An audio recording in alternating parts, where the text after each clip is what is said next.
Call the governing board meeting to order. Welcome, and I'd like to thank everybody for being here tonight.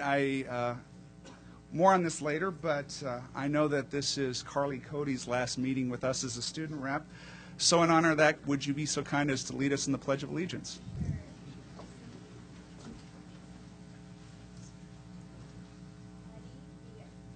I pledge allegiance to the flag of the United States of America and to the republic for which it stands, one nation, under God, indivisible, with liberty and justice for all. Please stay standing. Sorry, my mistake. I apologize. It is with our great sadness that we announce the death of a district employee. Diana Harris passed away unexpectedly on May 18th. Diana, who is best known as Dee by her family and friends, worked as a special education aide for 17 years at the Viking Center. Dee is survived by her mother, son, daughter, and 3 grandchildren. She will be deeply missed by her family, her many friends at the Viking Center, and all who knew her in special education. Please join us for a moment of silence to remember Diana D. Harris.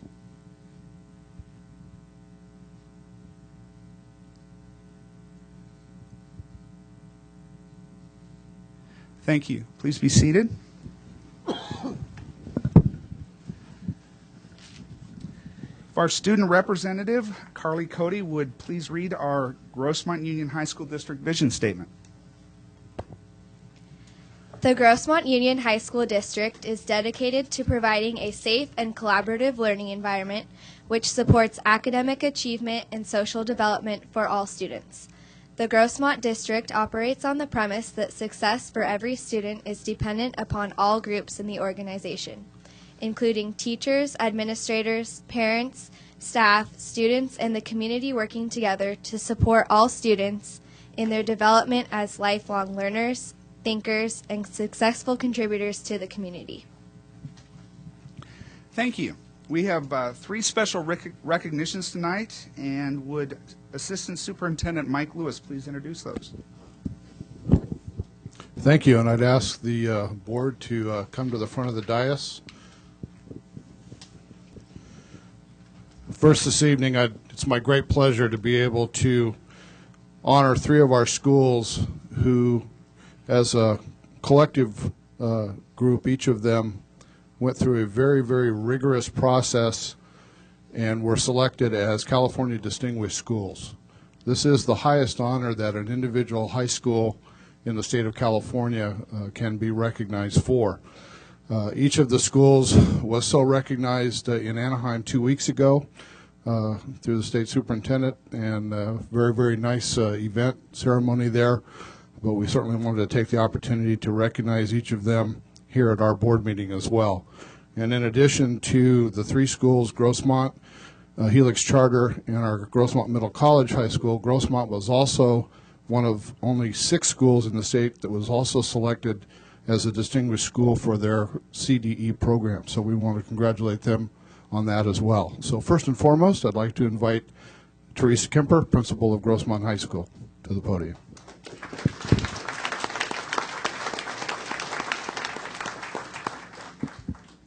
Thank you. It's an honor to be recognized for being a California Distinguished School, and in addition to get the CTE award. We have a staff who has worked very hard, especially over the last several years, and it's nice to be recognized for the work that our students have done. I mean, ultimately, it's based on what our students have done and our teachers and staff who have gotten them there. Thank you.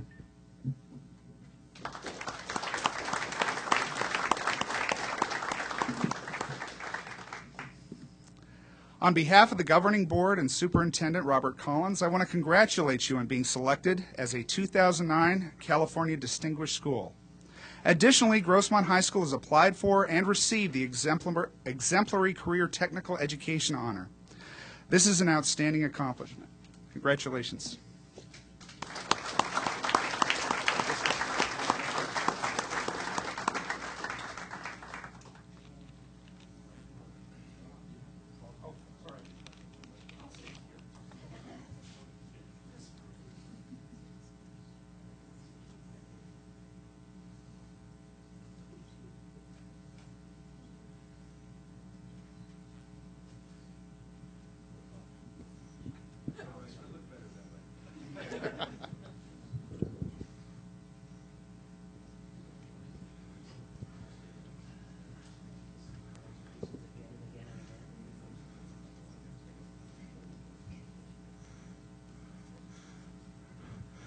Next, I'd like to invite Dr. Doug Smith, principal of Helix Charter High School, to the podium. Thank you. Thank you, Dr. Lewis, board members, members of the cabinet, Superintendent Collins, member of the audience. It is a pleasure for me to be here to receive your recognition of the state's recognition, but I do certainly want to commend members of the staff who are here this evening. It really is goes to them, all the hard work they've done to improve education at Helix High School. And as Teresa said, it really is based upon how students really do. It's on their performance. And congratulations to the Helix staff for the fine work they do. Thank you.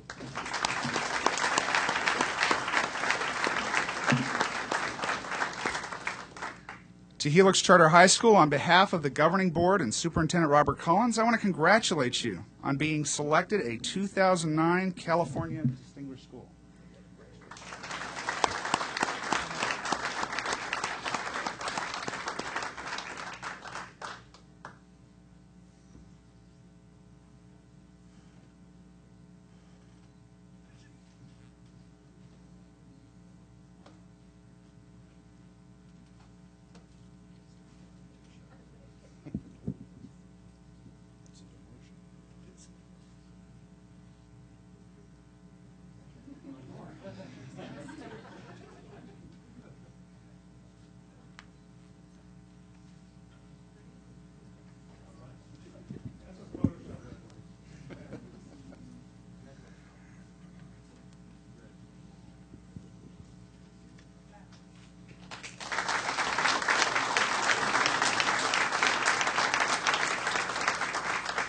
And last but certainly not least, I'd like to invite Miss Kathy Burton, the principal of Grossmont Middle College High School.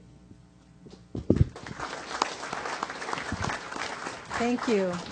Appreciate you recognizing us this evening. Although the middle college is a small school, the teachers and students, they work very hard to achieve this status, so I really give kudos to them all. I also just want to note that we couldn't do this without the support and partnership of Grossmont College. They have been absolutely wonderful in supporting our efforts, so thank you again.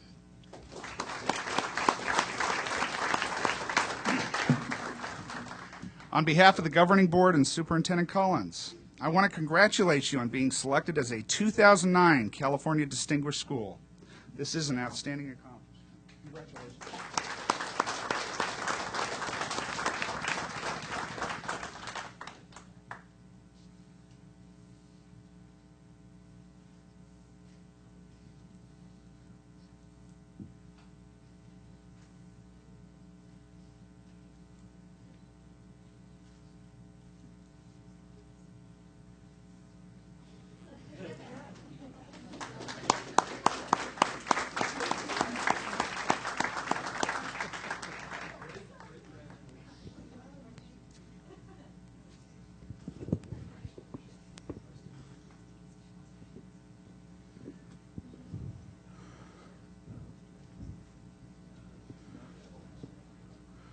Our next recognition this evening is Monte Vista High School, which was recently recertified as an AVID National Demonstration Site. And again, there is a very rigorous process in that evaluation as well, where a team comes out and looks very closely at all of the aspects of the AVID program. And so I would like to invite Principal Gary Schwartzwald to the podium.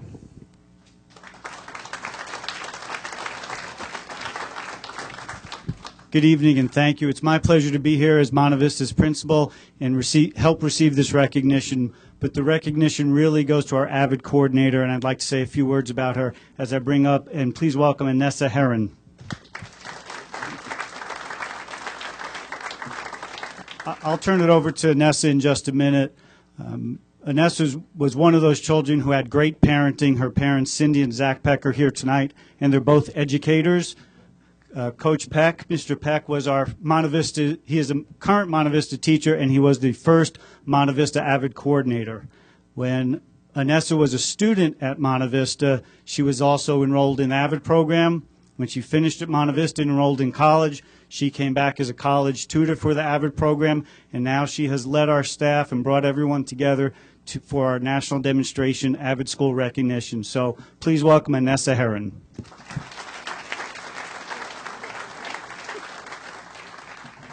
It's not as long as it looks. Okay. I wanted to thank the board and district members for the opportunity to recognize the hard work Monte Vista has put into our AVID program. I also want to acknowledge the continuous effort of our AVID teachers, AVID site team members, our students, and our administrative team. When we were considering reapplying for AVID national demonstration status, we weighed heavily the pros and cons, considered the time and money needed to meet the numerous requirements. Many of us became overwhelmed and uncertain of ever achieving the status.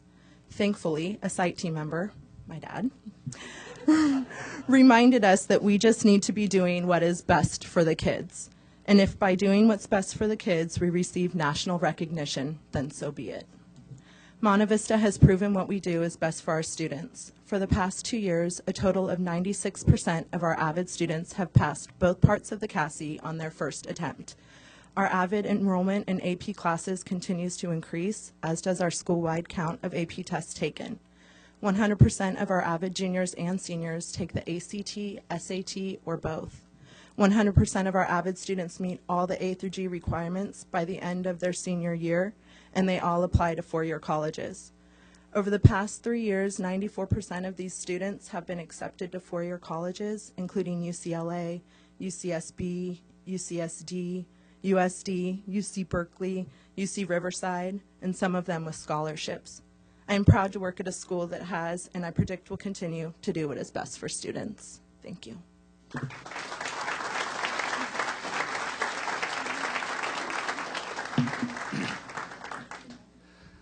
On behalf of the Governing Board and Superintendent Robert Collins, I want to congratulate you on being recertified as an AVID National Demonstration Site. You not only utilized AVID methodologies and philosophies, but expanded educational opportunities to offer support school-wide. The collaboration of all team members was vital to undertake scheduling and design changes which garnered great success. The Governing Board and I wish to commend you for the recognition you have brought to your school and the Grossmont Union High School District. Thank you very much.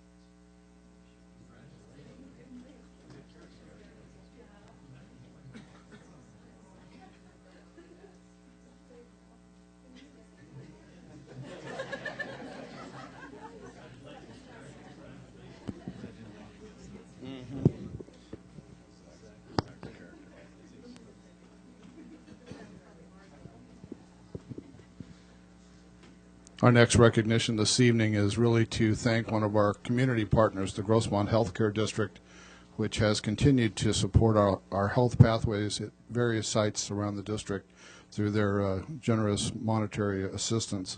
And to introduce this recognition, I'd like to call our Director of Curriculum, Robin Ballerin, to the podium.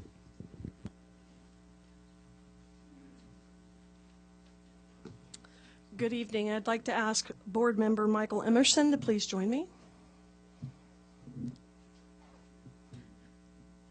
Once again, the Grossmont Healthcare District has graciously funded their educational scholarship program. Their wish is to encourage students of our district to pursue a career in the healthcare industry. Scholarships totaling $58,500 were donated to all of our schools, including Helix Charter, Steel Canyon Charter, Chaparral, and Grossmont Middle College.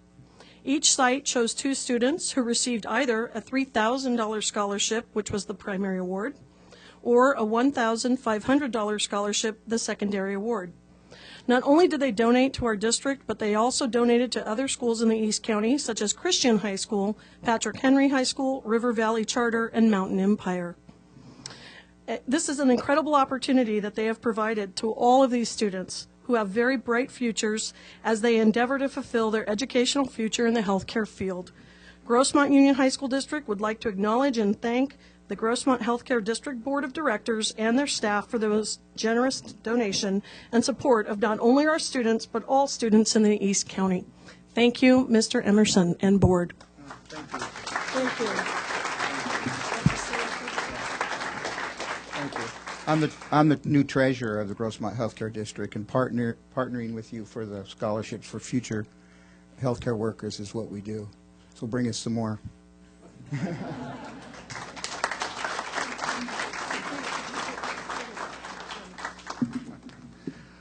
On behalf of the governing board and the Grossmont Union High School District, I would like to thank you for your generous donation of $58,500 for student scholarships that include 2 students at each of our high schools, Chaparral, Helix Charter, and the Middle College.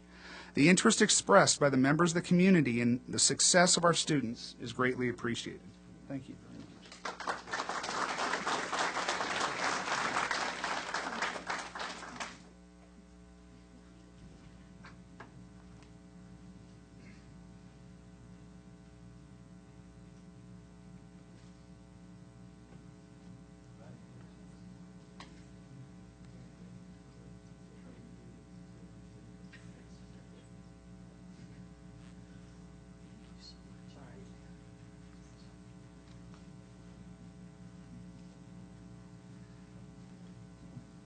We'd now like to take a moment to recognize our 2 student members who have served for the last year, beginning with Carly Cody, who is front and center from Valhalla High School. Carly, the 2009 class president, graduated with honors from Valhalla High School with a 4.65 GPA. She was a member of the varsity tennis team for 4 years. Carly received the ASB Excellence in Leadership Senior Award. Carly will be attending UCLA this fall. Thank you, Carly, for your service as the student board representative.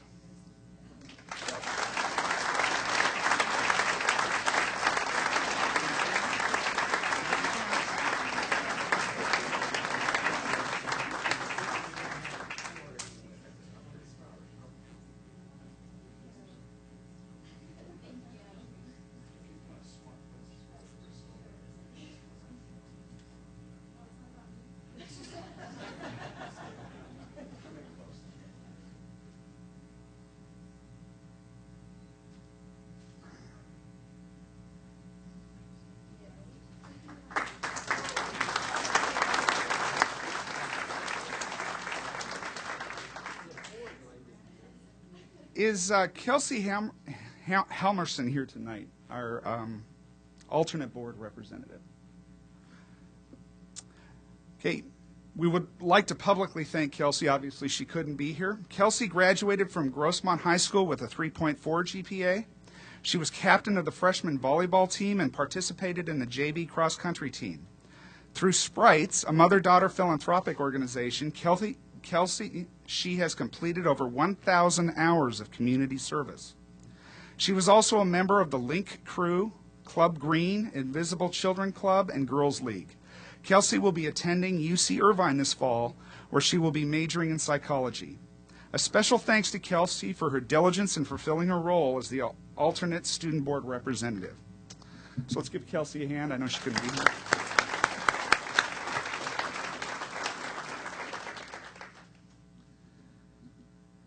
Okay, it is now time to introduce our new student board representatives. Is Matthew Plummer here? Come on up, Matthew. Welcome. Matthew Plummer will be our student board representative for the 2009-2010. He's a senior at Grossmont High School with a grade point average of 4.3, ASB Commissioner of Finance for Grossmont High School. He participates in the Link Crew and is president and founder of the Beach Volleyball Club. Welcome to the team. Okay, I don't have a speech or anything ready, but thank you for recognizing me here today, and I thankful for the opportunity and look forward to trying to represent the students of the district as best I can. So.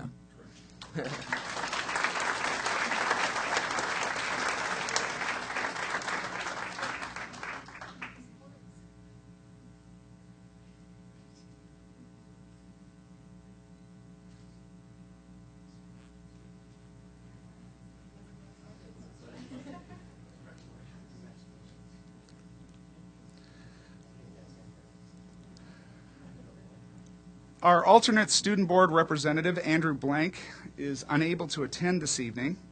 Andrew is a senior at Steel Canyon Charter High School with a grade point average of 4.6. He is the ASB president, Cougars for Christ Club president, student representative on the Cougar Council. He participates in the varsity tennis team and is student representative to the Steel Canyon Charter Governing Board as well. So we'd like to welcome Andrew Blank to be the student alternate representative this year.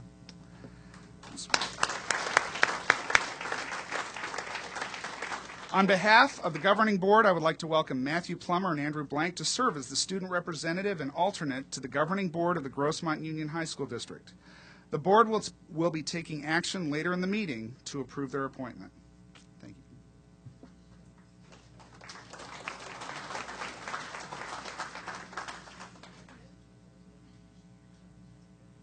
That's it.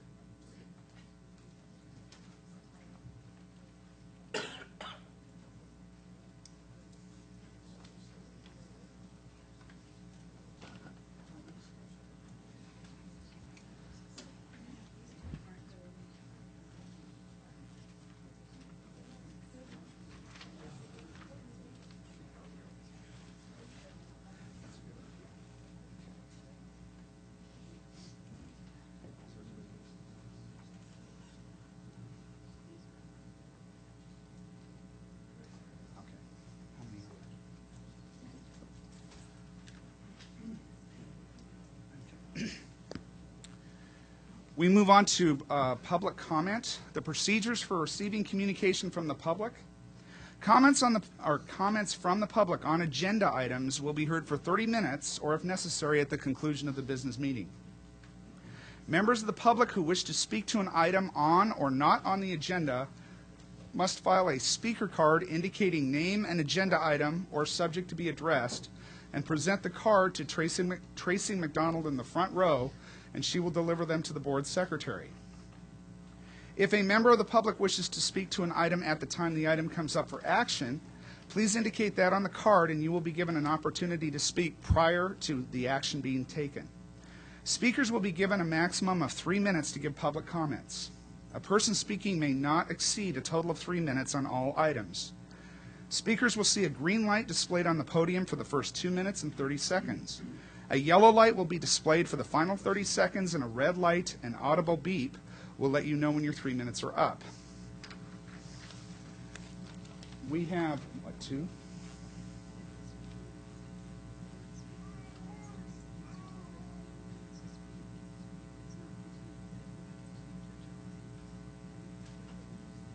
Okay, we're not voting.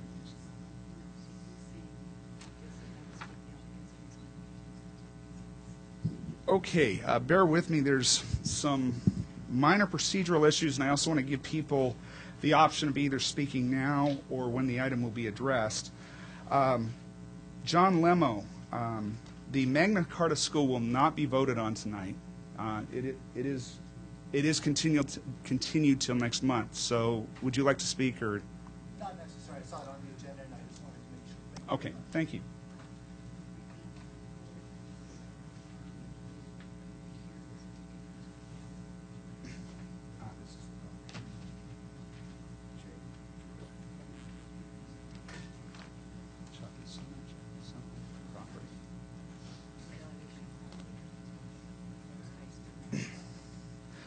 Okay, I have 4 cards here to speak to the 12th high school.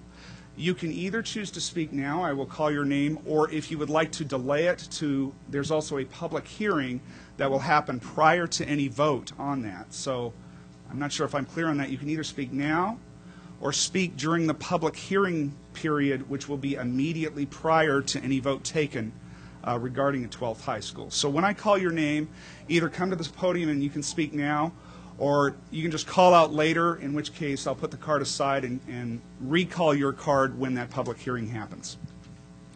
Let's see, Dennis L., I believe it's Dolan. Yes. Would you like to speak now, or? Okay. George F. Parkinson. Later. Okay. Lee, is this Lee Bernardo? Now? Okay, come on up.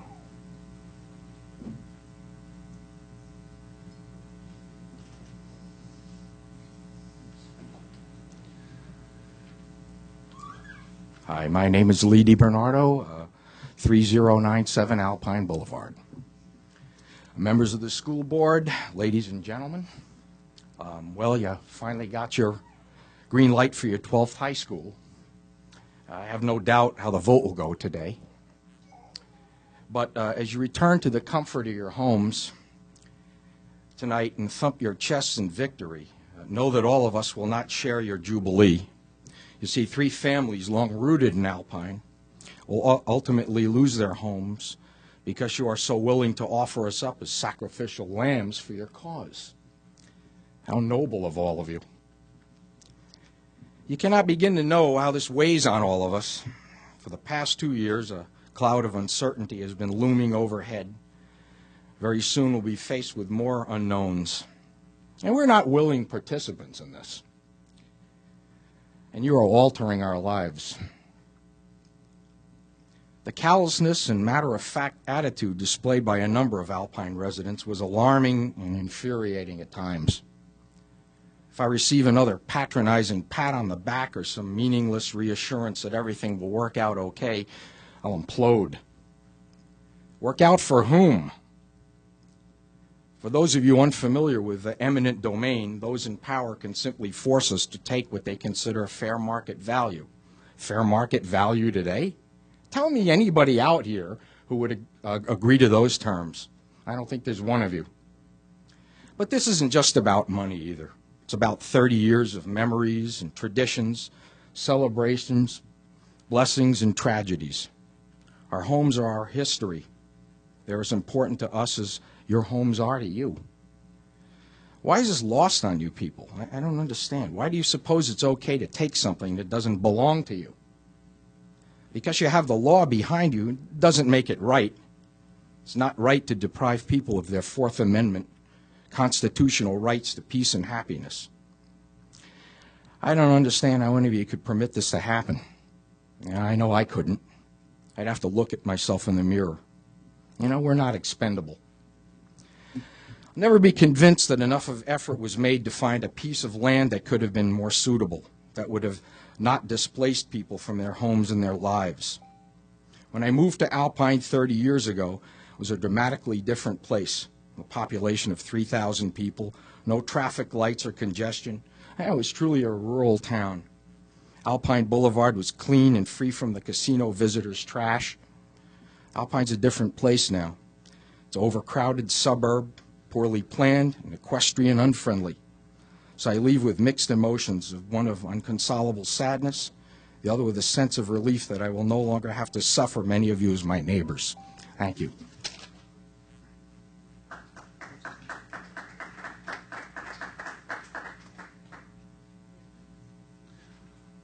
Robert Reddig. Okay.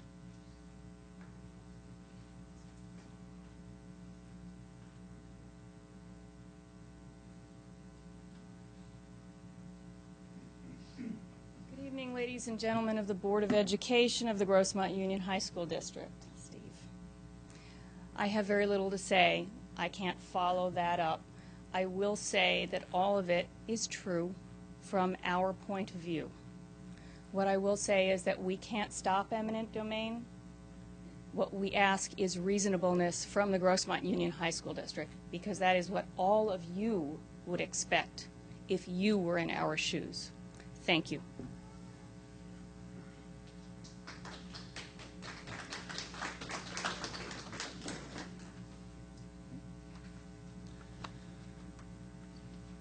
Okay, with the board's indulgence, we have 6 additional cards. I don't know if we have time for all 6. These are off-agenda items, so we can at least fill up the remainder of what's left of the 30 minutes.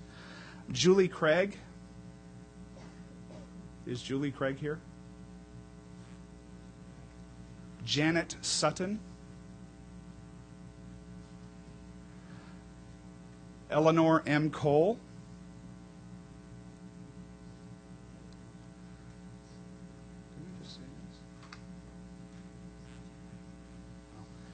Julie Sutton.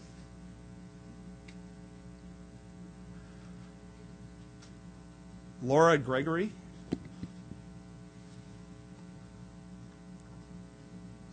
Holly Threet. Okay. Any of those people coming? Mr. President, I believe what happened is all or most of these people thought they could speak to us before closed session, but were mistakenly told they could not. And a lot of them had other appointments that they had to go to. In the future, let's say if we're going to discuss something in closed session, if we could make sure the staff knows to tell them that they have the right to speak to us before closed session, because I think that's how we end up losing all those speakers. Yes, some we discussed in closed session. Okay. So the only remaining speakers will speak during the at a couple of public hearing periods as we move through the agenda here. Okay. We move on to the public report of action taken during closed session. I call upon Member Kelly to report on closed session. In closed session, the governing board reviewed the findings of fact, the conclusion of law, and any written objection to the same, which were presented by staff on student matters. As a result, I recommend the following action. Sorry, thank you. Should I repeat that? In closed session, the governing board reviewed the findings of fact, the conclusion of law, and any written objection to the same, which were presented by staff on student matters. As a result, I recommend the following action. I move to approve the suspended expulsions in cases number 16 and 17. Is there a second? Second.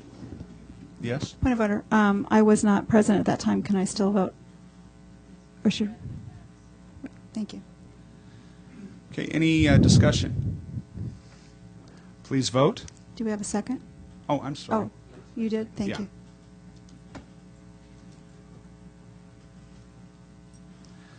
Passes 5-0. I move to approve the I move to approve the stipulated suspended expulsions in cases number 167 through 188. So moved. I mean second. Excuse me. Discussion. Please vote. Motion passes 5-0. I move to revoke suspended expulsions in cases number 45 through 50. Second. Discussion. Please vote.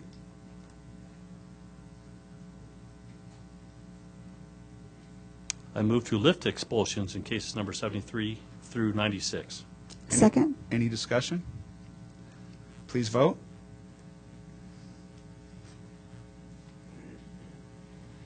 In closed session, the board took action to terminate employee case number 09-009, a classified employee effective June 11, 2009, pursuant to Education Code Section 44836.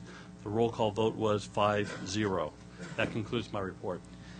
Thank you very much. We move on to the approval of the agenda subject to corrections. I'd like to read a couple of deletions.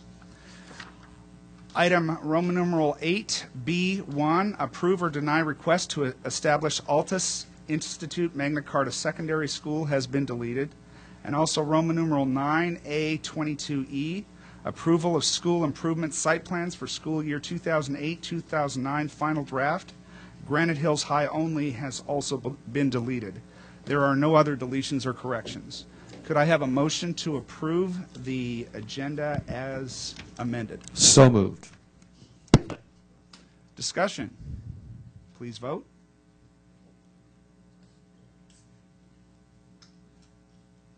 Member Schreiber, please vote. Passes 5-0. Approval of minutes of governing board meetings. Let's see. Are there any corrections to the minutes of the regular governing board meeting of May 14th, 2009? Could I have a motion to approve those minutes, please? Move to approve. Second. Any discussion? Please vote.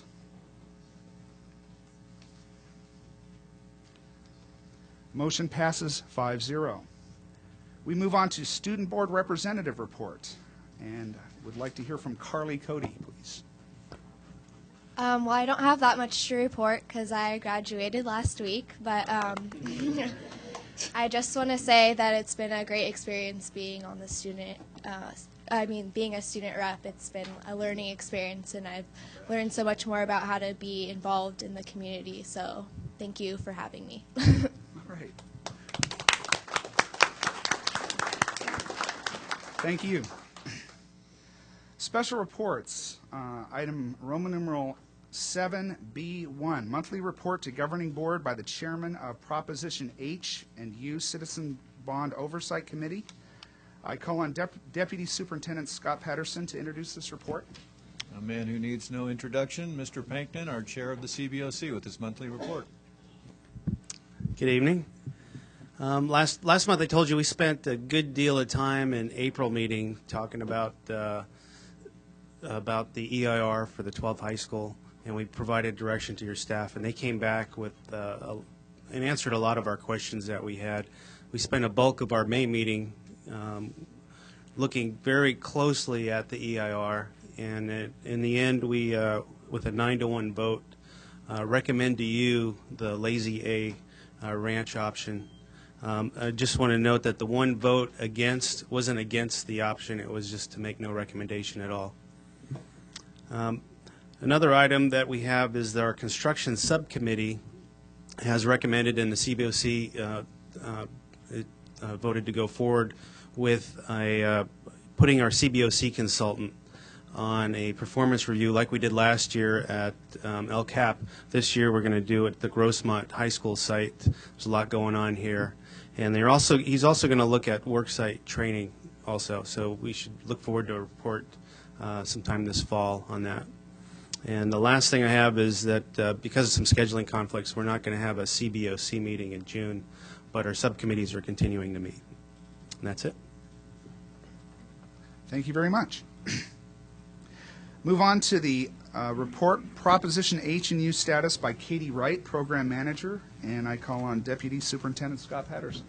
Yeah, we continue to be in a very exciting time with regard to our facilities program, and as we've really hit our stride here, we're going to continue to use the approach where we just hit the highlights and the changes, but I think we have some exciting news to share with you and some status of some of the projects and the ones that are right in front of us.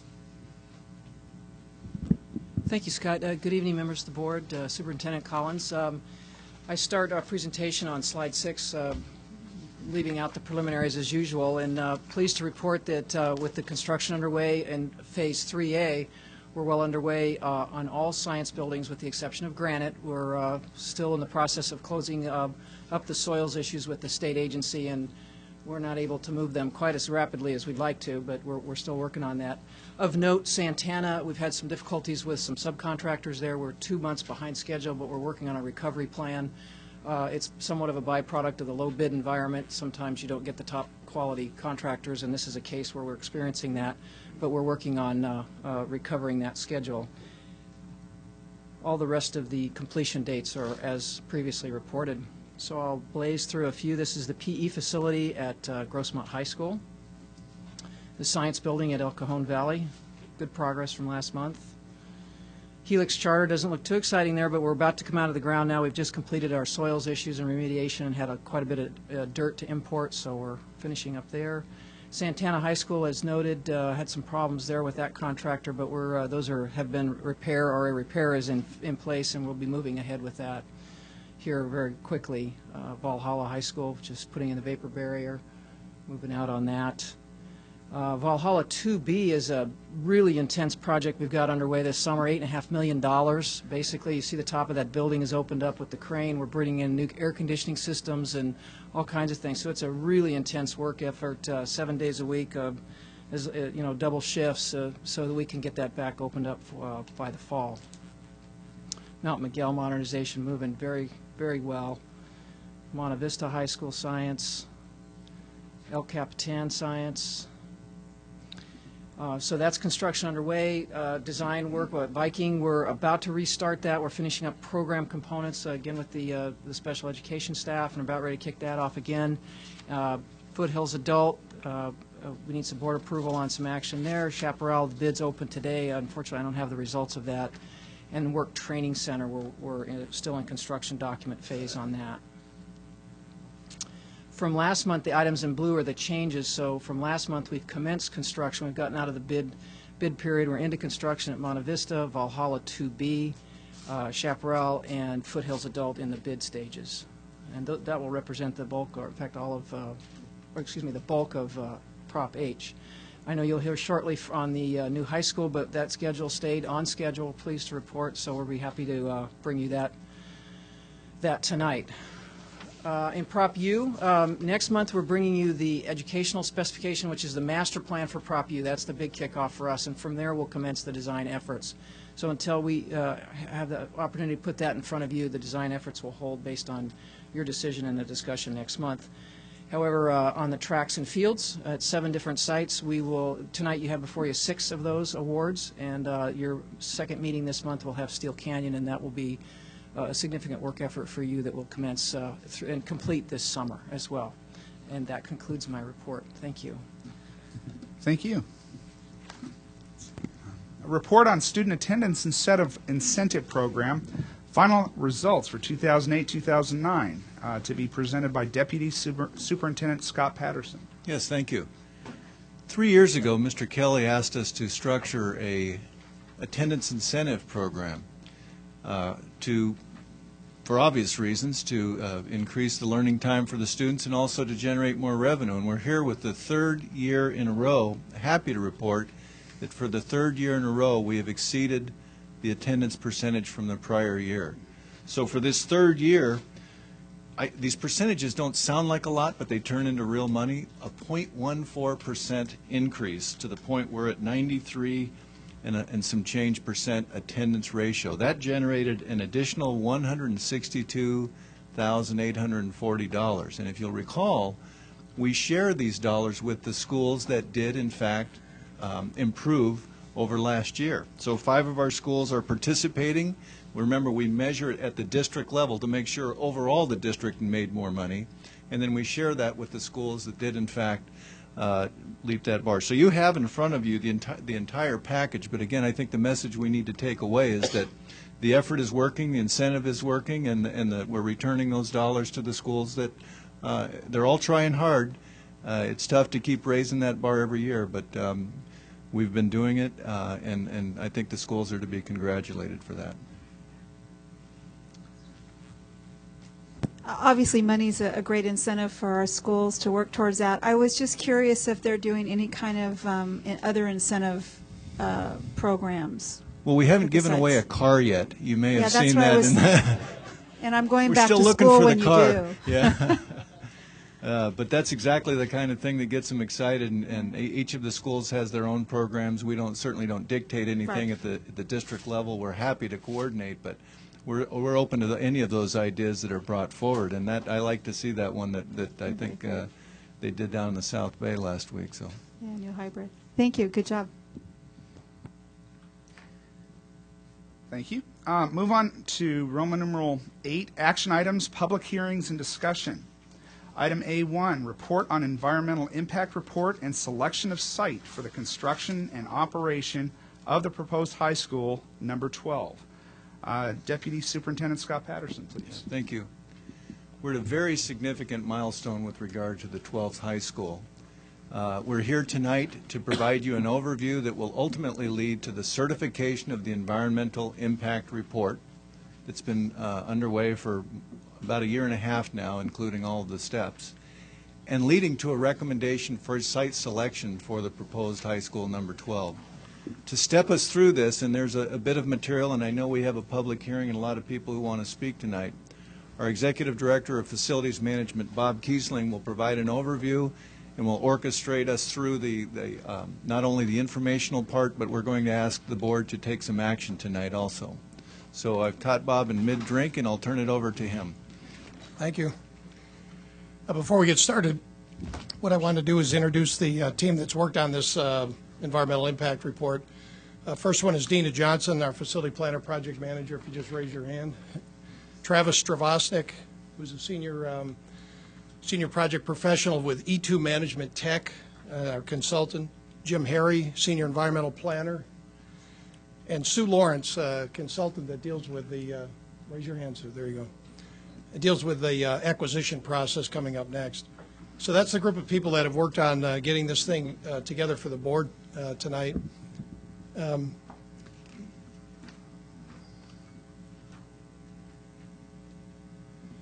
So the purpose of this is to do a couple of things tonight. One is to walk through some of the background of the EIR, show you how we got where we are at, show you how we got to the sites that we're looking at, the sites that were considered for the new school site, and to make a recommendation on the actual site that we want to move forward with. In addition, we're going to be asking you to authorize us to proceed with the acquisition of the property and the design and then eventually the construction of the school.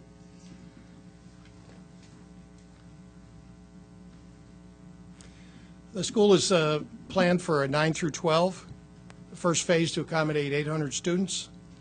This is all in accordance with the bond language. What you see there underneath is a direct quote from the bond language. The facilities at opening to include classrooms, general use school buildings, grounds, academic, vocational, job training, library, multimedia facilities, etc.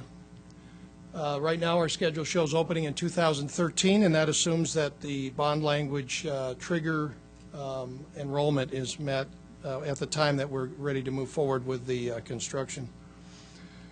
Again, the design will be based on 2,000 students at the full build-out, and the EIR, by the way, was done at the 2,000 student level. In other words, the traffic impacts and other things were calculated based on the full build-out, so we don't have any additional EIR work to do once we move on.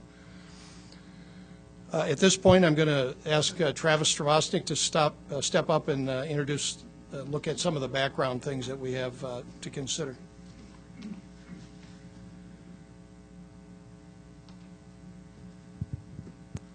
Okay, thanks, Bob.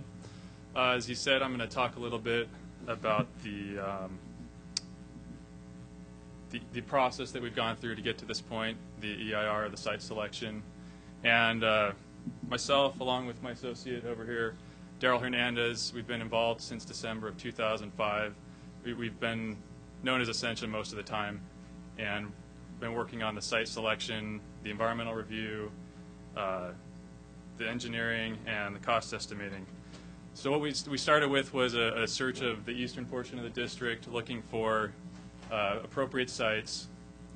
They were narrowed down to about 12 sites after meeting with district staff, because they recognized that there was a need in the Alpine and Blossom Valley areas. So after we had those 12 sites, we went out to the community in April of 2006, presented these 12 sites during this meeting. So during that meeting, we collected public comments. We showed those 12 sites, and what we heard from that meeting was that we wanted to have a survey. A community survey was conducted in June and July of 2006. It invited residents of Alpine and Blossom Valley to indicate their preferred sites and provide comments. There were over 700 responses to the survey. And you can see on here, these show the community preference for the sites. The top 4 were Study Area B, which is the Wrights Field, Study Area C, which was located on Tavern Road and Interstate 8. Study Area G was on Chocolate Summit Drive, and Study Area J is the Lazy Ranch, and that had the most indications of community preference. So if we go back to this slide, we're in January of 2007, we took the 4 top sites and did a cost analysis, presented that to district staff and to the board. And out of that, in March of 2007, the board directed the staff to go ahead and prepare the environmental impact report for study areas B, G, and study area J. Area G was later split into 2 configurations in an effort to minimize the impacts to housing. So this next slide, I'm just going to talk about the environmental review process, or what we call the EIR. The environmental impact report is required to approve the project per CEQA. It was based on technical analyses done by various experts. ICF Jones and Stokes was responsible for the overall preparation of the report and a number of the technical studies, and the project manager is Jim Harry back there. So other specialized consultants were also used to do things such as traffic impacts and hazardous materials and geologic hazards. So after the report was finished, there was a public notification that invited the public to review and comment on the report, also public agencies. There were comments received from 7 public agencies, 7 community groups, and 38 individuals, and most of them had multiple comments on the report. So we took all of the comments and did studies on how to respond to those and looked into things further and put together the final EIR, which was completed this month and is what is on the agenda to be certified tonight. And with that, I'm going to turn it over to Bob again.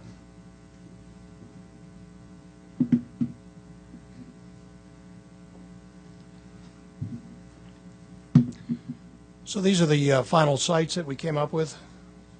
The one on the very left-hand side is a Blossom Valley site known as Chocolate Summit.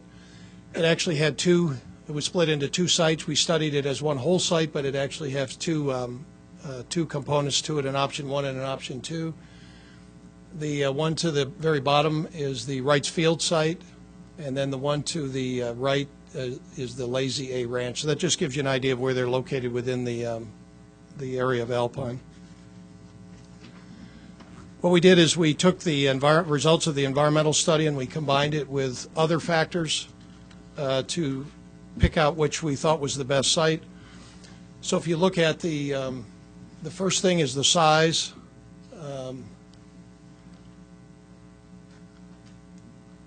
Right in here, you'll see that the various net is what you're looking at on each area. The net area is the amount of buildable area that we'll have to build the school. 50 acres is generally what the California guidelines are for a high school, have a minimum of 50 acres. We're close to that. And our existing schools are anywhere from about 45 acres on up to about 60. So all of these sites fit that acreage requirement. The next thing would be the number of dwelling units that we would displace on each of the sites. And as you heard before, there's definitely an issue there that needs to be addressed. Wrights Field has none. The other ones you can see, there's 10 dwelling units. There's 1 on this other option with about 4 residents. And then there's 6 here with about 17 residents. And that's just an estimate on our part based on what we know about the site. The last thing down here on this chart is the environmentally preferred site. This is what the EIR looked at to say which site is the best from an environmental perspective. It's not looking at any of those other factors. It's just looking at what's the impact on the environment. And so if you notice, they're recommending no on these and yes on the Lazy A Ranch from the least impact on the environment. The other thing that's not on here is cost. The cost estimates range from 12 to 13 million for the Lazy A to get that built out, and that's to acquire the property, to rough grade the site, to bring in utilities from off-sites. Those are the variable costs. The other costs are roughly the same. Once you get all of those onto the site, then the cost of building the school is roughly the same for each site. The next site's about 31 to 34 million to do all that. And one of the problems here was the fire department was very nervous about Chocolate Summit from a fire safety point of view. And so they had us threw a lot of requirements on there that we didn't expect to have to complete. We had to build a water tank up there for emergency water supply. We had to buy extra property and build an additional access road off the site. So it started making this site a lot more difficult to make it work from a cost point of view. The next site here, option number 2 at Chocolate Summit, is about 23 to 26 million. And then the last site here is about 11 to $12 million. So with all that, the staff is recommending that we select the Lazy A Ranch, again based on the following: the community support for that site, environmental review picking that site, the district and CDE standards, the California Department of Education, the standards, they meet all of those criteria, and then again the cost. Bob, would you clarify that what's included in that cost aside from just the acquisition piece? Right. The cost includes the acquisition of the land, includes relocation of the tenants, if there's any, or people, either owners or tenants on the land. It includes the infrastructure bringing utilities to the site. So that would be, all of these sites are rural sites, so they would need water and sewer typically, and electrical brought from wherever wherever they end onto the site. Road improvements, left turn lanes, right turn lanes, those kinds of things to the public streets, and then the grading of the site itself. And those are all the most variable. Once you get to all those all costed out, then the school is roughly the same cost from that point on. Does that answer your question?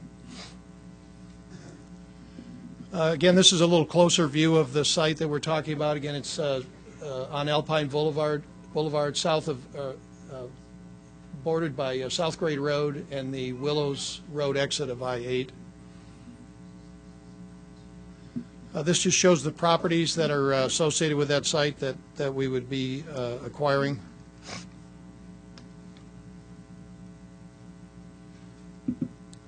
Different view of the same thing.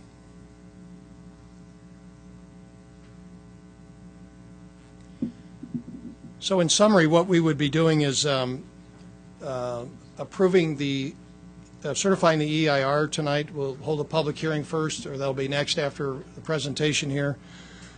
We'll then go through all of the items that need to be approved to get this thing moving, and then finally you would authorize the site acquisition and for us to proceed on. So at this point, let me ask if there's any questions. Okay. At this point in time, as part of my presentation, there's some community groups of people that we've discussed this with, and I'd like to recognize them and ask them to say a few words about their perspective. From the GUHSD tribe, we have Robert Sita Welsh and his wife. If you just raise your hand, thank you, and you can come on up. Yep. We also have with him tonight is Jenny Rotroff, the Senior Assistant to Chief Barrett. Thank you. Robert Scheid, the GUHSD Public Relations Director, and Lisa Haas, the GUHSD Land Use Manager. Robert Sita Welsh, GUHSD Tribal Vice Chairman. Welcome. I want to thank you, Mr. Welch, as a representative of the GUHSD Band of Kumeyaay Indians for the tribe's many great contributions to San Diego and East County in particular. Also, many thanks for the tribe's partnership with the district in the effort to find the most appropriate site for the new high school. It was a great collaboration and one that I know will continue as we move to the next phase of the project. Welcome. Thank you. Good evening. I'm Robert Sita Welch, Vice Chairman of the GUHSD Band of Kumeyaay Indians. I'm here tonight representing GUHSD Tribal Council, the tribe's governing body elected by the adult voting members of our tribe. On behalf of the GUHSD Band of Kumeyaay Indians, I urge the school board to support the Lazy A site for the 12th high school. GUHSD has submitted 2 letters which provide details behind our tribe's support of the Lazy A site, so I'll not go further into a lot of details. But please understand that GUHSD strongly supports the Lazy A site. 1, it has overwhelming public support in the greater Alpine community. It is a site endorsed by the Citizens Bond Oversight Committee, the Alpine Planning Group, the GUHSD Band of Kumeyaay Indians, and many others throughout the community of Alpine. The EIR supports the Lazy A site and rates it as a preferred site for a number of reasons, from cost to traffic. The Lazy A site is the least expensive site by many millions of dollars. It is the site with the least negative traffic impact and the safest ingress and egress. There will be no more dangerous trips down the hill for many East County families. The Lazy A site is in Alpine. It will galvanize the community and will become a new center point for community spirit and pride. And finally, I would like to add our appreciation to the school district for including GUHSD in consultations as the various sites are being considered. GUHSD looks forward to continued and more detailed consultation once the specific site is chosen. Of course, GUHSD support for Lazy A or any future school site is based on the belief that the school district will work with GUHSD and other area tribes to assess, inventory, and preserve any Native American cultural resources that may be present at the site. On a personal note, my wife and I are parents to 6 children. Our fourth child just graduated from El Capitan High School. We have 2 left. We need a high school in Alpine. We are tired of going down the hill to support football, baseball, field hockey, and whatever else the kids were in. Again, thank you for your consideration of my comments on behalf of the Vegas Band of Kumeyaay Indians. Thank you.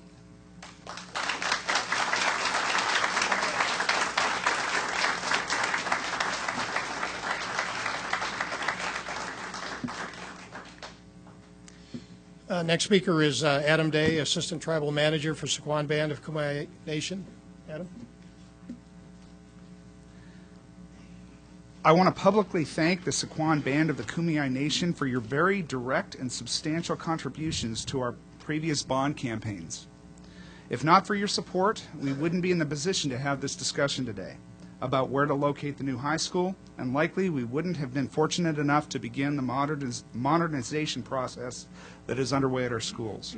So thank you for all that you've done that has permitted the district to move forward with rebuilding our schools over these past 5 years, and for your continued partnership with the district in the effort to select the most appropriate site for the new school. Welcome. Thank you, Mr. Chairman and Honorable Board. Dr. Collins, my name is Adam Day on behalf of the Sequan Tribe, Chairman Daniel Tucker. As a member of the county's planning commission, I'm well familiar with the tough choices that you're faced with in reviewing EIRs and making difficult planning and land use decisions and balancing the needs for public use on private land. I am here on behalf of the tribe and pleased to support staff's recommendation and urge your board to select the Lazy A site for the next Alpine High School. Sequan is a proud member of the San Diego region and especially the East County. Our tribal members have long held education at all levels as one of the most important areas for us to focus our community involvement and charitable giving. And as mentioned, we are very proud to support Propositions H and U. We look forward to maintaining a strong working relationship with the district. Many of our tribal members, our employees, and our customers are residents of Alpine and the surrounding areas. The location of a new high school to serve these residents and their children is vital to the opportunities these future graduates will have. Lazy A is not unanimously, but nearly unanimously supported by the community, Viejas and Sequan, environmental groups, and many other groups. It does have the lowest cost and presents the least potential for delay. The current situation, as accounted by Vice Chairman Welch, is not tolerable, requiring high school students to travel up to 2 hours a day on Interstate 8. It's dangerous and a waste of valuable time that could be better spent with family, friends, or studying.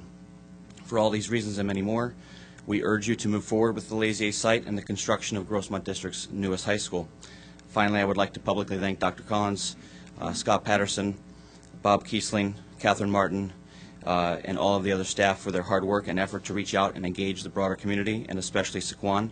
We appreciate your efforts and your working relationship, and we look forward to maintaining that close working relationship. And as the Vice Chairman said, on a personal note, I have 5 children. I look forward to this high school as well, and I live in Alpine. Thank you.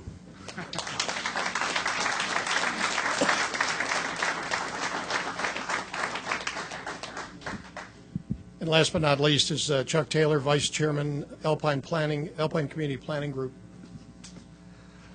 Well, because he's well known to all of us, we welcome back Chuck Taylor, and thank you very much for your continued interest in Grossmont Union High School District activities. Thank you, Mr. Shield. Good evening, Board. And Dr. Woods, I've never gotten to speak in front of you before, so be prepared. I'm here with 2 hats, the first hat being the Vice Chair of the Alpine Planning Group. There are 15 elected members on the planning group. It's probably the most unpopular elected job in the county. And I'd like to recognize 4 of them who are here tonight along with myself: Lou Russo, George Barnett, Drake Fox, and John Hood. The district came to us about 6 weeks ago at our meeting and showed us pretty much what we saw on the screen tonight and asked us to vote in our next meeting as to what we thought the community would support. And without exception, I think every one of our members took that very seriously. And we talked to friends, we did emails, we checked around here and there. We went to baseball games and talked to parents, and it was an overwhelming for the Lazy A. So when we called the vote, and let me say that it's very unusual for the APG to have a unanimous vote. It was a unanimous vote, 15-0 in favor of the Lazy A. And I think that's what the community is looking for. On the other note, just to mention, I have put all my children through Alpine School District, and the few that were eligible to get to Grossmont, they've come to the Grossmont High School District. As each of the previous speakers have mentioned, they've had children involved with the district. I want to just give you a personal note. You've all heard it except for you, Dr. Wood. One of the things that makes it so important to us in the East County to have a 12th high school is every year for the 13 years that I've been watching it, we lose a child going down the hill. So it's important that we get this done. And thank you for your time.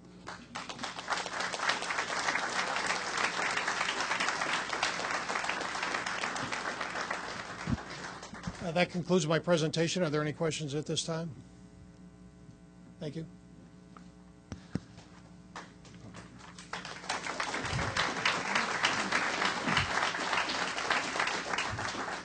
We move on to the public hearing to evaluate the property for construction of the proposed high school number 12 using the standards described in section 14010 of Title V of the California Code of Regulations.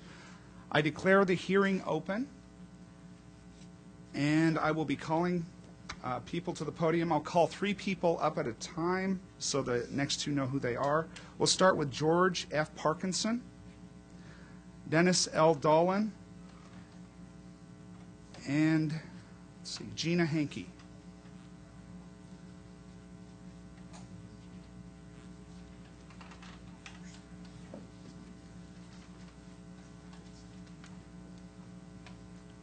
I'm Dennis Dolan. I concur. East County we need a school out there. I've been out there for 19 years. My children went to high school at El Cajon Valley, as a matter of fact. That's where they had to go. The Chocolate Summit site, we already have a middle school there. We already have mass traffic problems. I mean, I'm in construction. I leave at I'm 5:30 in the morning. Kids aren't going to school. When the rest of the people up on Chocolate Summit leave, you wait 7 to 10 minutes. People do not care that are bringing their kids in. No traffic consideration has been made, and we were told it was going to when that school went in at the corner there of Dunbar. Adding this other school up there, there's only one way in and one way out to that high school, unless they went around the mountain. And it all comes into one funnel. I've had 3 fires run through our property. I'm fortunate one to have not lost a dwelling, only because of plants and greenery that has kept it from burning my home. I'm just against having it on Chocolate Summit. I feel for anybody that has to lose their land, because of it. I would lose part of mine as well. That's where they propose to do the road. That's all I have to say. We need the school.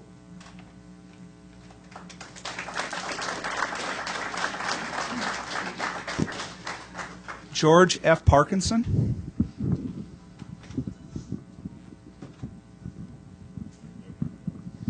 Thank you, board members. Appreciate the opportunity to speak.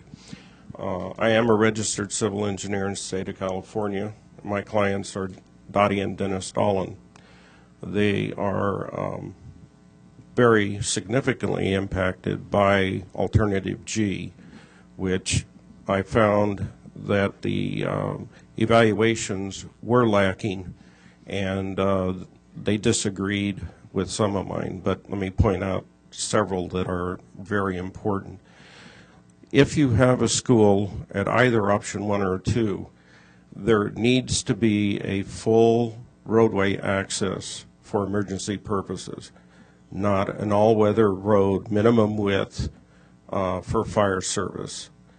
Needs to be 2 points of access. Now either of the options accumulate east of the intersection of Chocolate Summit and Dunbar Lane, and from their point, and one of those accesses runs adjacent to their property, it's all accumulated into that short segment of roadway, and that is not safe no matter what you call it.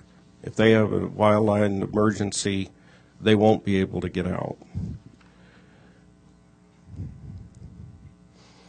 She's already mentioned the problems they currently have with the middle school and the church day school, creating problems today that aren't mitigated.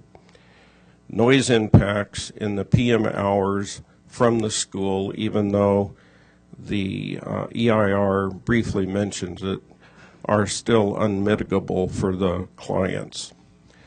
Costs for the utility requirements to serve the alternate G sites were asked for, but none of the costs were ever included in the draft EIR. I noticed tonight that you have some costs. Those were not made available to me or called and given to me or notified that they were ever available. So I wish you well at going through them. I would have liked to have seen them in advance so I could have evaluated them and made comment if necessary. Post-construction impacts on my clients' behalf, noise and otherwise, I believe remain unmitigable. The visual view that the fill slope on the north side of their property can't be mitigated. The problems with the traffic from the school that they originally envisioned in the quiet Blossom Valley won't be able to be mitigated either. Thank you very much for the opportunity to speak.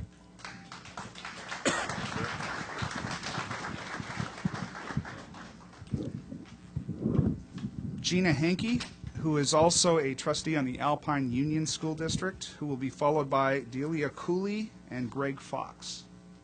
Good evening, Board.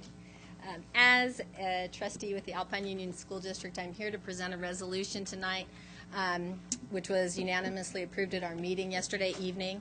The purpose of drafting and approving the resolution is to allay any concerns regarding the possibility of our district pursuing unification when the Grossmont District builds a high school on the site which is on your agenda for approval this evening. The resolution is filled with whereases. It's 2 pages long, and it takes longer than 3 minutes to read. So I'm simply going to give it to your secretary and go over the last paragraph, which I believe is the most important part. Here it is. Therefore, be it resolved, if the Grossmont Board of Trustees accepts the recommended and preferred site set forth in the EIR at its June 11, 2009 meeting, and passes the appropriate resolutions recommended by the superintendent, which give the Grossmont District the ability to pursue the acquisition and purchase of said site in an efficient and timely manner, such that the goal of opening the doors for students by August 2013 can be satisfied, then the Alpine Union School District Board of Trustees 1. Will not sponsor, support, or endorse any effort to unify the Alpine District. 2. Will publicly oppose any effort to unify and will communicate such opposition to the county and state boards of education. And 3. Although the establishment of a charter school for the new school is beyond the control or jurisdiction of the Alpine School District, the Alpine School District will not initiate any action to support or facilitate creation of a charter high school. And that is all. Thank you for your time.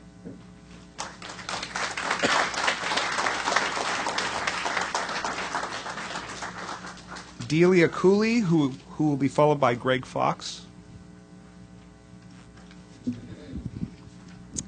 I am Delia Cooley. My husband and I have 3 young children. We live in Alpine.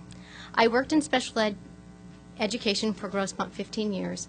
I taught at Valhalla, West Hills, El Cajon, Santana, Grossmont, and Viking Center.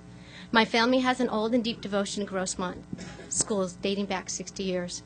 I have watched this district grow by adding schools throughout the East County. For almost a century, Grossmont board members like you have made decisions to build schools in communities, and my family members have been the beneficiaries. Now, through careful and exhaustive study, Superintendent Collins, along with district staff, Estancia, the CBOC, our Viejas and Sequan Band of the Kumeyaay Nation, and the Alpine Planning Group conclude that the Lazier Site J is the preferred site for the new high school. I also support Lazier. I look at a school site from a special education teacher's perspective. For my students with disabilities, a school site can be an isolating place that limits the ability to use community to acquire daily living skills. If the site is far from public transportation, then a school bus is needed to support students to areas in the community.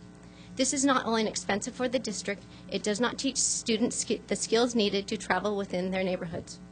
Because of the unique location of the Lazy A, students with disabilities can access the community in which they live, work, and socialize. Every 30 minutes, San Diego County Transit Bus number 864 runs right down Alpine Boulevard, which is the street the Lazy A lies on. Having a high school right on the public transit line would allow students with disabilities to travel to job training sites and recreational and leisure destinations without the need of a school bus. The Lazy A is also just a one-block walk from the Albertsons Shopping Center. This would allow students with disabilities to gain independence through activities such as shopping for ingredients for a simple meal, crossing the street safely, and identifying a stranger from a friend. From the Lazy A site, even earning an occasional walk to Starbucks for good behavior could easily be arranged. Wouldn't we all like that?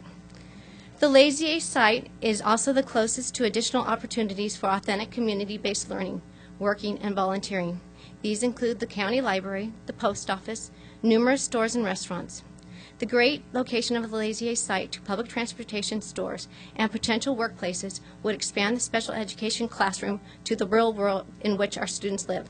By voting to place the new school on the Lazy A site, you board members will expand the learning opportunities for the students with disabilities. It is with humility in my heart and the hearts of the many in this room that we are asking you, 5 board members, to vote to build Grossmont's next high school on the Lazy A site. Thank you.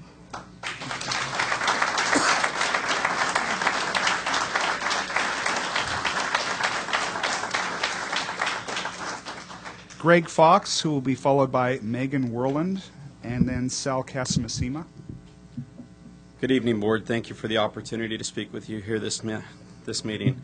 I'm coming to you guys tonight with mixed emotions, most of them happy. I'm excited that the 12th high school process has finally gotten to this point. I'm thankful that the add-on Prop U passed. I'm exhausted about going through the 17 on-time architectural RFQs that had to be dwindled down to 5, and if it weren't for Katie Wright, thank you, to keep us on point, we probably would have never gotten that process through. I'm hopeful that the board will have the courage and at the same time be fiscally responsible to choose the site that makes the most sense, which in my belief is Site J, Lazy A Ranch. I'm realistic that this 12th high school will move along quickly, and in an attempt to meet the proposed time frame of a school opening by fall of 2013, as laid out by Mr. Kiesling's office, staff, and yes, that it will hit the trigger. And I'm thrilled that this vote is taking place tonight. As a resident of Alpine, I can say that I've been in anticipation of this day for many years. Yet standing behind me are family, friends, neighbors, and yes, those that might be displaced, which makes it a very difficult decision for those of you sitting here tonight. I don't envy you in that decision, but yet a decision has to be made. The Alpine Planning Group, which I'm a member of, was asked to make a decision as well. We looked at the facts, or those that were given to us at the time, and we made a decision that would be best for everybody after staying neutral. We know that you're going to do the same thing, and you're going to do the right thing for those that are involved in this decision. Yet, at the same time, I wanted to thank you and congratulate you both, or all of you, I should say, for the opportunity to be here tonight on a night when there were so many awards presented to the Grossmont Union High School District. Tonight, you as the board members have another opportunity to put a stamp on your own legacies within the district.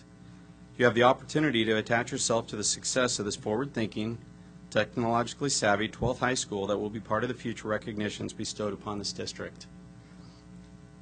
Being that I was part of the vote for the Alpine Planning Group, I pretty much think that you know where my decision stands tonight on the site. But yet, like yourselves, I've had to stay neutral. I've been a community volunteer, a civil servant within the Alpine community, and I don't really want to list everything that I've been involved in, but they range anywhere from the chamber, starting a networking organization up there for businesses to thrive and stay open, to being a Little League board member. By being the Little League board member, I have the opportunity to watch these kids grow up. I get to watch my friends' kids grow up at the same time. Yet I'm here for one other simple, selfish reason. I have a 4-year-old daughter and an 8-year-old son, and I want to keep them in Alpine. I thank you for your time. I encourage you to make the right decision. Good luck.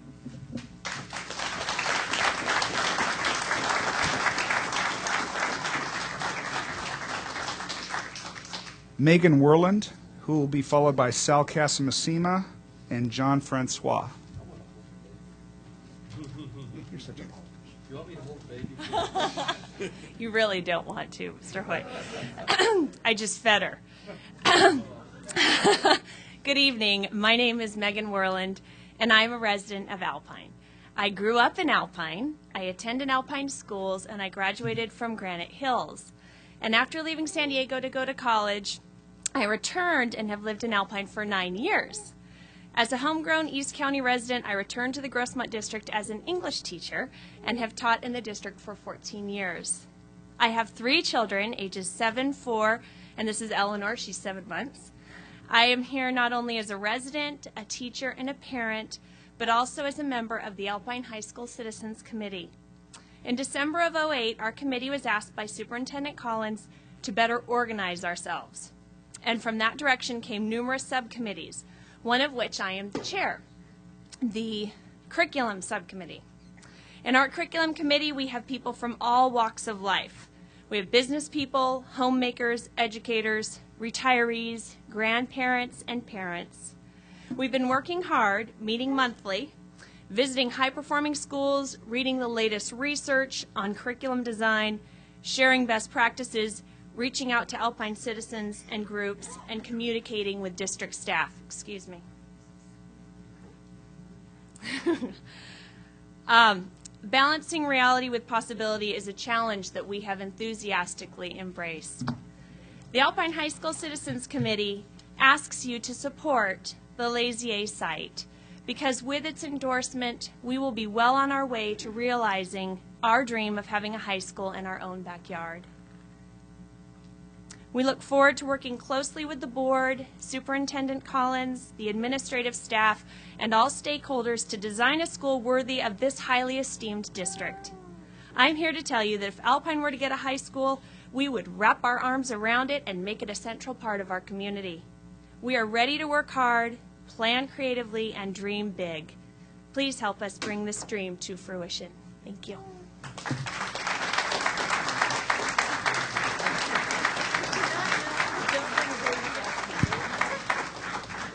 Sal Casamasima, who will be followed by John Francois. How could I follow that? No kidding. Good grief.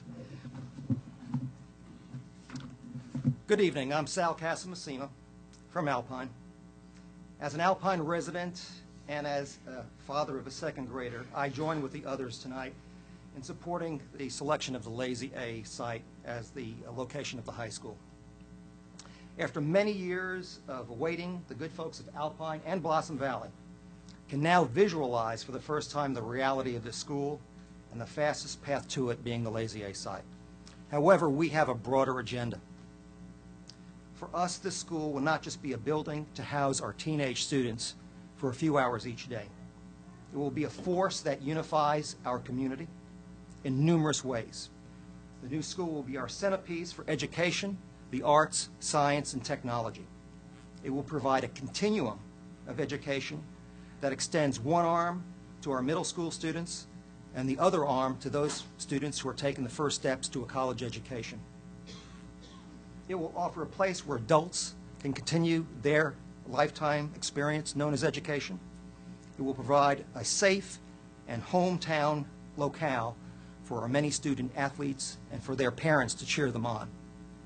It will give our many Native American citizens a place where they can proudly display their heritage, their language, and their culture. It will be the missing link that makes our community whole. Our vision for the new school, however, extends beyond Alpine. Thanks to our broken government in Sacramento, the education system in our state is a mess. However, this new school will provide us, for the first time, the opportunity to merge the educational needs of a community with Superintendent Collins' strategic plan. Bob Collins has been touting this book, Disrupting Class, for a reason. It focuses on the student and the use of today's amazing technology to create a dynamic new model that transforms the way students learn.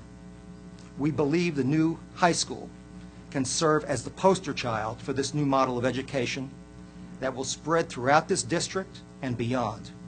Let's make the Grossmont District a beacon of light that shows the politicians and bureaucrats in Sacramento that there's a better way. There's a famous saying that distinguishes between good managers and good leaders. It is said that good managers do things right, but that good leaders do the right thing. Demonstrate your leadership and support your fine superintendent. Make his vision and ours in Alpine a reality, and let's get this new high school up and running. The future begins now. Thank you.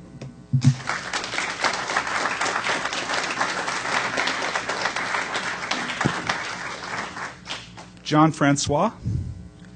Hi, my name is John Francois. I'm a lifetime East County resident, born in San Diego and raised in Flint Springs. Live in Alpine now with my wife and 3 daughters. My day job is I'm a battalion chief with the local fire department, 25 years of service. I was the incident commander on the Harris fire. I was an initial attack crew member on the GUHSD fire, and a couple weeks ago I was the incident commander on the fire in the Willow Glen area. I have 3 concerns or 3 things to talk about with your 3 sites, starting off with the Lazy A. There's 3 things that fuel a fire: fuel, weather, and topography. The Lazy A site does not align itself to those 3 factors, making it safe. And your vision statement there, you're supporting the safety of your children.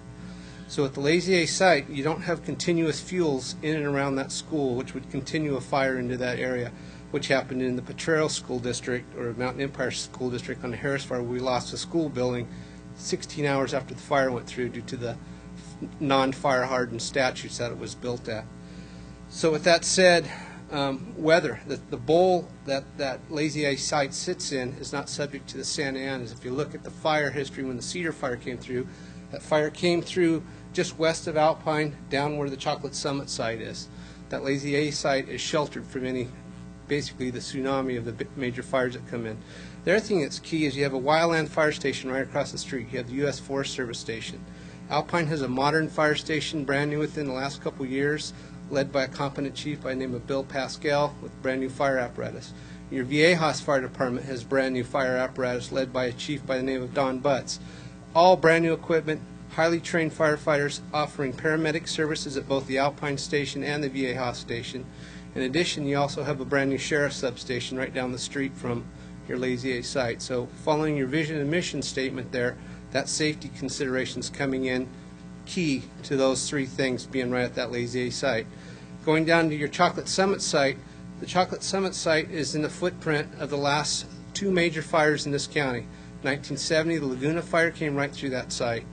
In 2003, the Cedar fire came through that site. And in 2007, just a half a mile away, the Witch fire, the left flank of the Witch fire, almost came into that site. The only thing that stopped it was the weather changed on that Witch fire. So you have a potential of a high school that's in the footprint of the 3 of the most major and devastating fires in San Diego County. Your last site at Wrights Field is in the path of the GUHSD fire. What happened on the GUHSD fire, we had fire engines catch on fire in the Palo Verde Ranch. That closed the roads down. We were not allowed to access it and get people out. Lessons learned from the fires in Australia just earlier this year. 200 people died because of the ingress and egress problems that Wrights Field's going to present you and the Chocolate Summit site that's going to present you. So let's keep your vision statement true to its form and make sure we protect our children by having the right site. Thank you.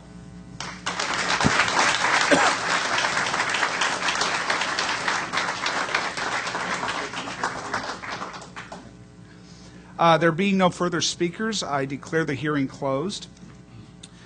With the permission and consensus of the board, I would like to propose that we vote on items Roman numeral 8, numbers 3 through 12 as a block. We've just received a report regarding all 10 items. Unless the board has any objections, I would entertain a motion to approve items 8, numbers 3 through 12. So moved. Motion. Second? Okay. Discussion.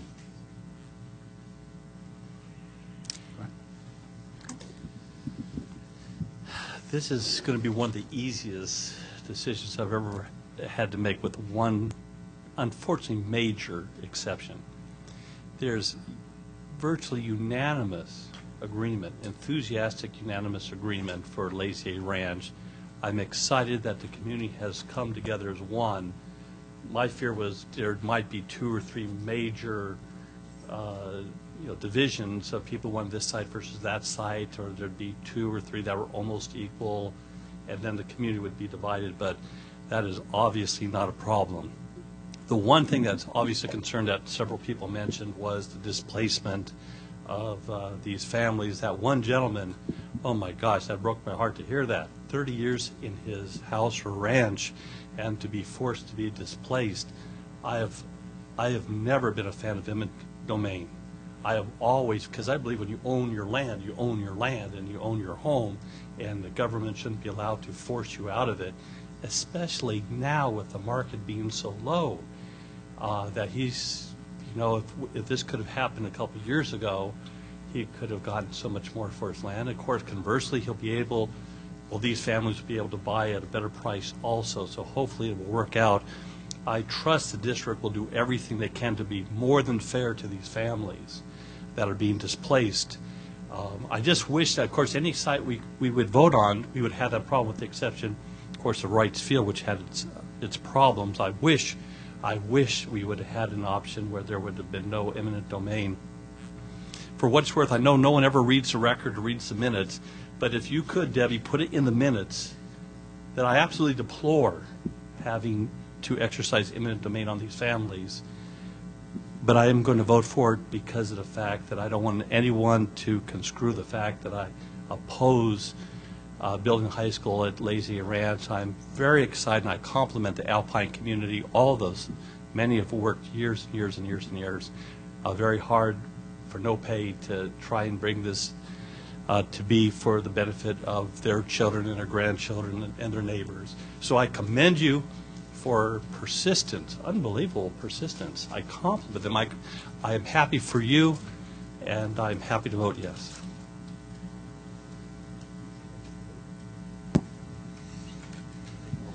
What? Short term. Let's vote. Well, I'd like to vote and then comment. Can we vote? We could. One point of clarification. We need to modify the motion. I don't know who made the motion. I did. Jim? Okay, it is Roman numeral 8A, 3 through 12. I failed to mention. I'll amend the motion. Okay. And does the second have to accept that? Second. Okay. Thank you. I'd like to speak after a vote. Okay. Anybody need to speak prior to a vote? I'd like to speak before a vote. Go ahead. But I want to echo everything that Mr. Kelly said. It is sad to lose your home. I can't think of not many things worse than that. But on the other hand, I always want to have schools close to where the kids are so we can keep them off the freeways. And I just was involved in an accident just 2 weeks ago, and you just don't want to have young people where they're not right, understanding speed, driving on freeways. And the third thing, I am just so excited about this opportunity because we're seeing a coming together of technology and understanding how children learn and multiple intelligences. And all this is coming together, and we can build buildings that support learning. This is so exciting. And I'm sorry, did you want to speak, Mrs. Schreiber? Oh, that's right. I'll say one more thing. First of all, I really want to applaud Sal Casmasima. Man, he should be an evangelist. That was moving. And I trust, and Mr. Superintendent, I trust this high school is just not going to be another high school. But I believe this board and you and this cabinet and this community is going to do everything it can to be a great high school. And I, too, support that book, not Disrupting Class, but that to bring in technology and to do everything we can to make it a model school. So you have my complete support. I know you have the support of this board to make it everything it could be. Member Hoy, do you have something you'd like to say? Just want you to know that I will support your athletic teams in Alpine, except when they play Santana. Okay, I call for the vote.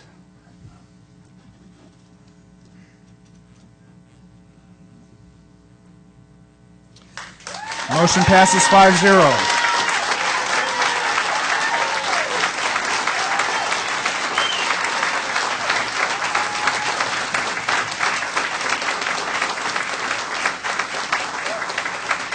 Ms. Schreiber?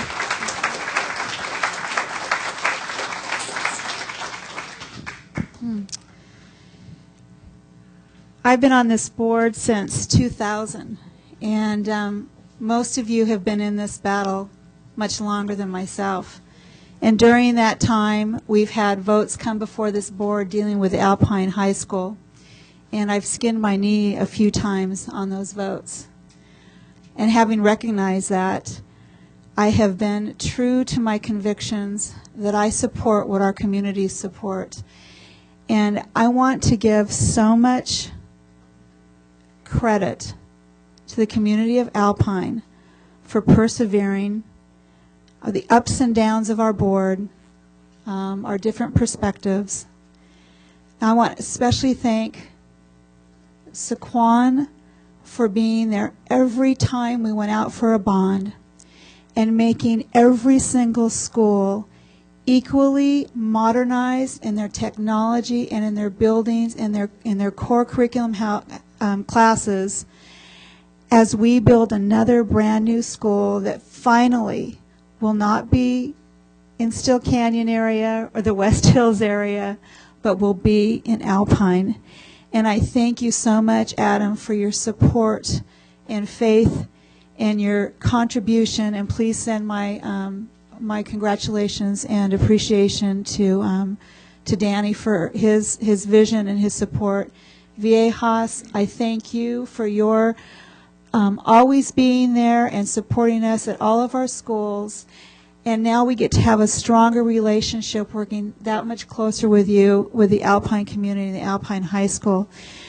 And to Bob Collins, you know, when we were interviewing for a new superintendent, I told you this was the one thing that was most important to me, is that Alpine would have their school and a superintendent would believe in the vision for that community and a bond, and continue to have bonds that would finally fulfill a promise long overdue to Alpine. And I'd like to commend our board president, Rob Schild, because he is in a position that he can work with all members of this board and truly have discussions of confidence and fact that will bring this board to a unanimous vote. And I could not have hoped for anything better. I thank you, Jim Kelly. I thank you, Dr. Woods, Mr. Wonderful. This is just a very awesome occasion. And thank you for making it a 5-0. I want to thank the BAC committee and the CBOC, but I'll tell you that BAC committee, we have Patrick Waters here, we have Sal, we have George Barnett, we have Al Haven. I'm missing somebody, Barbara, so many of you who, Delia, thank you so much for your words about the special education program. Mark Price, who could not be here tonight, Larry Erdahl, I think you're sitting in the back. This is a momentous occasion for you, and I think it is a gem in our cap for the district. And I certainly hope that all of the Grossmont district understand the hard road that you've come through to get to this point, and that you'll have the many opportunities in your own backyard, but we'll be a community of one. The Grossmont Union High School District. I thank the Alpine Union School Board for their unanimous support in the resolution. And my heart goes out to those who are leaving and will be displaced by this. It is a bittersweet time, and I know our words don't mean anything to you, but it's been a long road, and we sincerely wish you the best, and we'll help you in every way we can. Without going on, I just want to thank so many people that stuck to it and stayed the course, and I am so proud of this board and this community tonight. Thank you.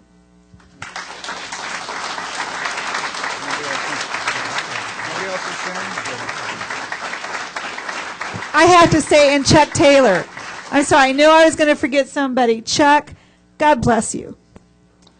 Well, to allow Member Schreiber to savor the moment, I'm going to call a recess until 8:05. Thank you.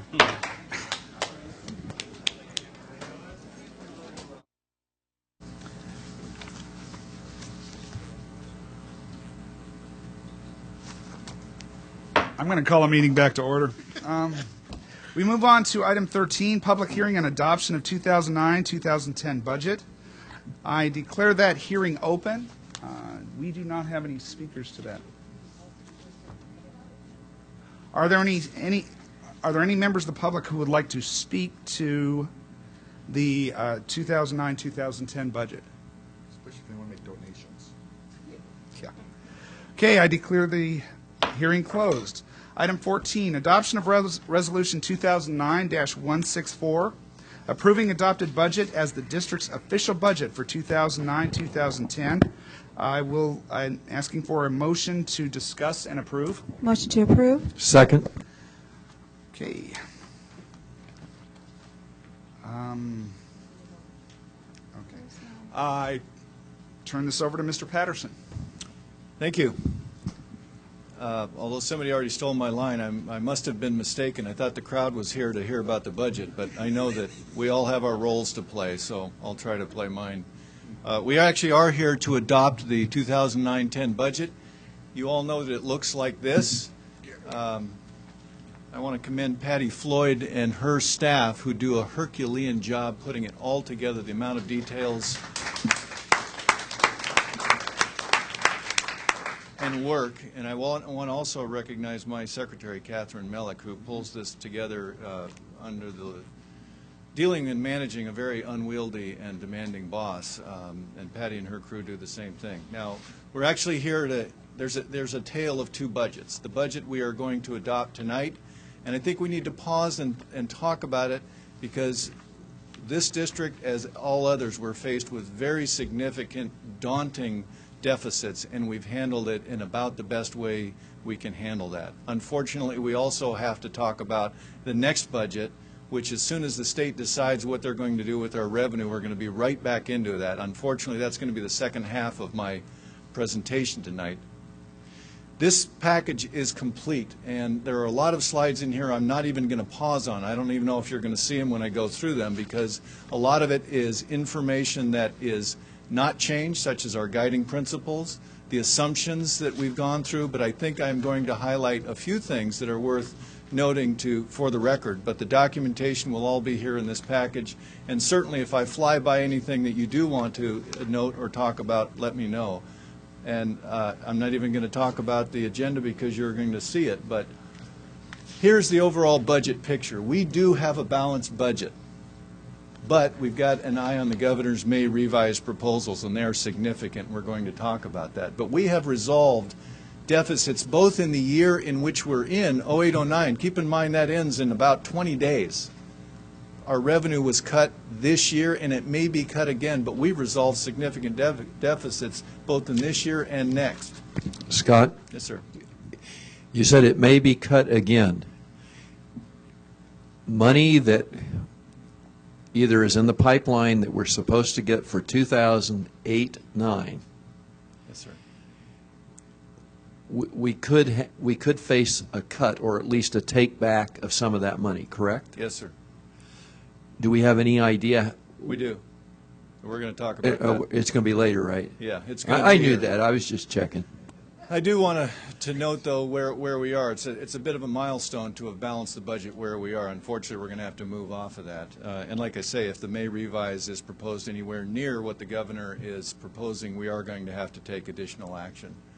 But it's worth noting that in 9-10, we had a deficit of over $14.5 million. This is in the budget year. Remember, we reported a $10.5 million deficit when we got together on March 5th. We've had this underlying gap there.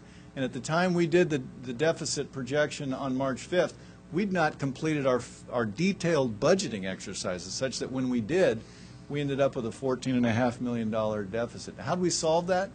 We solved it through a couple of ways. We resolved it with resources and expenditure cuts. Those lines shouldn't be through that 8.5 million, but we're using reserves of 2 million according to our plan. We're funding learning centers out of categoricals. We've transferred categorical dollars over to the general fund, and we are using federal stimulus dollars both in special ed and what we call the SF squared dollars, state fiscal stabilization funds. So we have $8.5 million worth of revenue or resources in the equation, but that doesn't stop there. We also have expenditure changes and the amount of $6 million. You remember these from our deliberations earlier. The SRO, not funding the GUHSD liabilities, skipping deferred maintenance, tutorial deficits. But here's where we actually did some very significant things in terms of eliminating vacant positions, not populated positions. That was consistent with our furlough agreements that we have with our unions.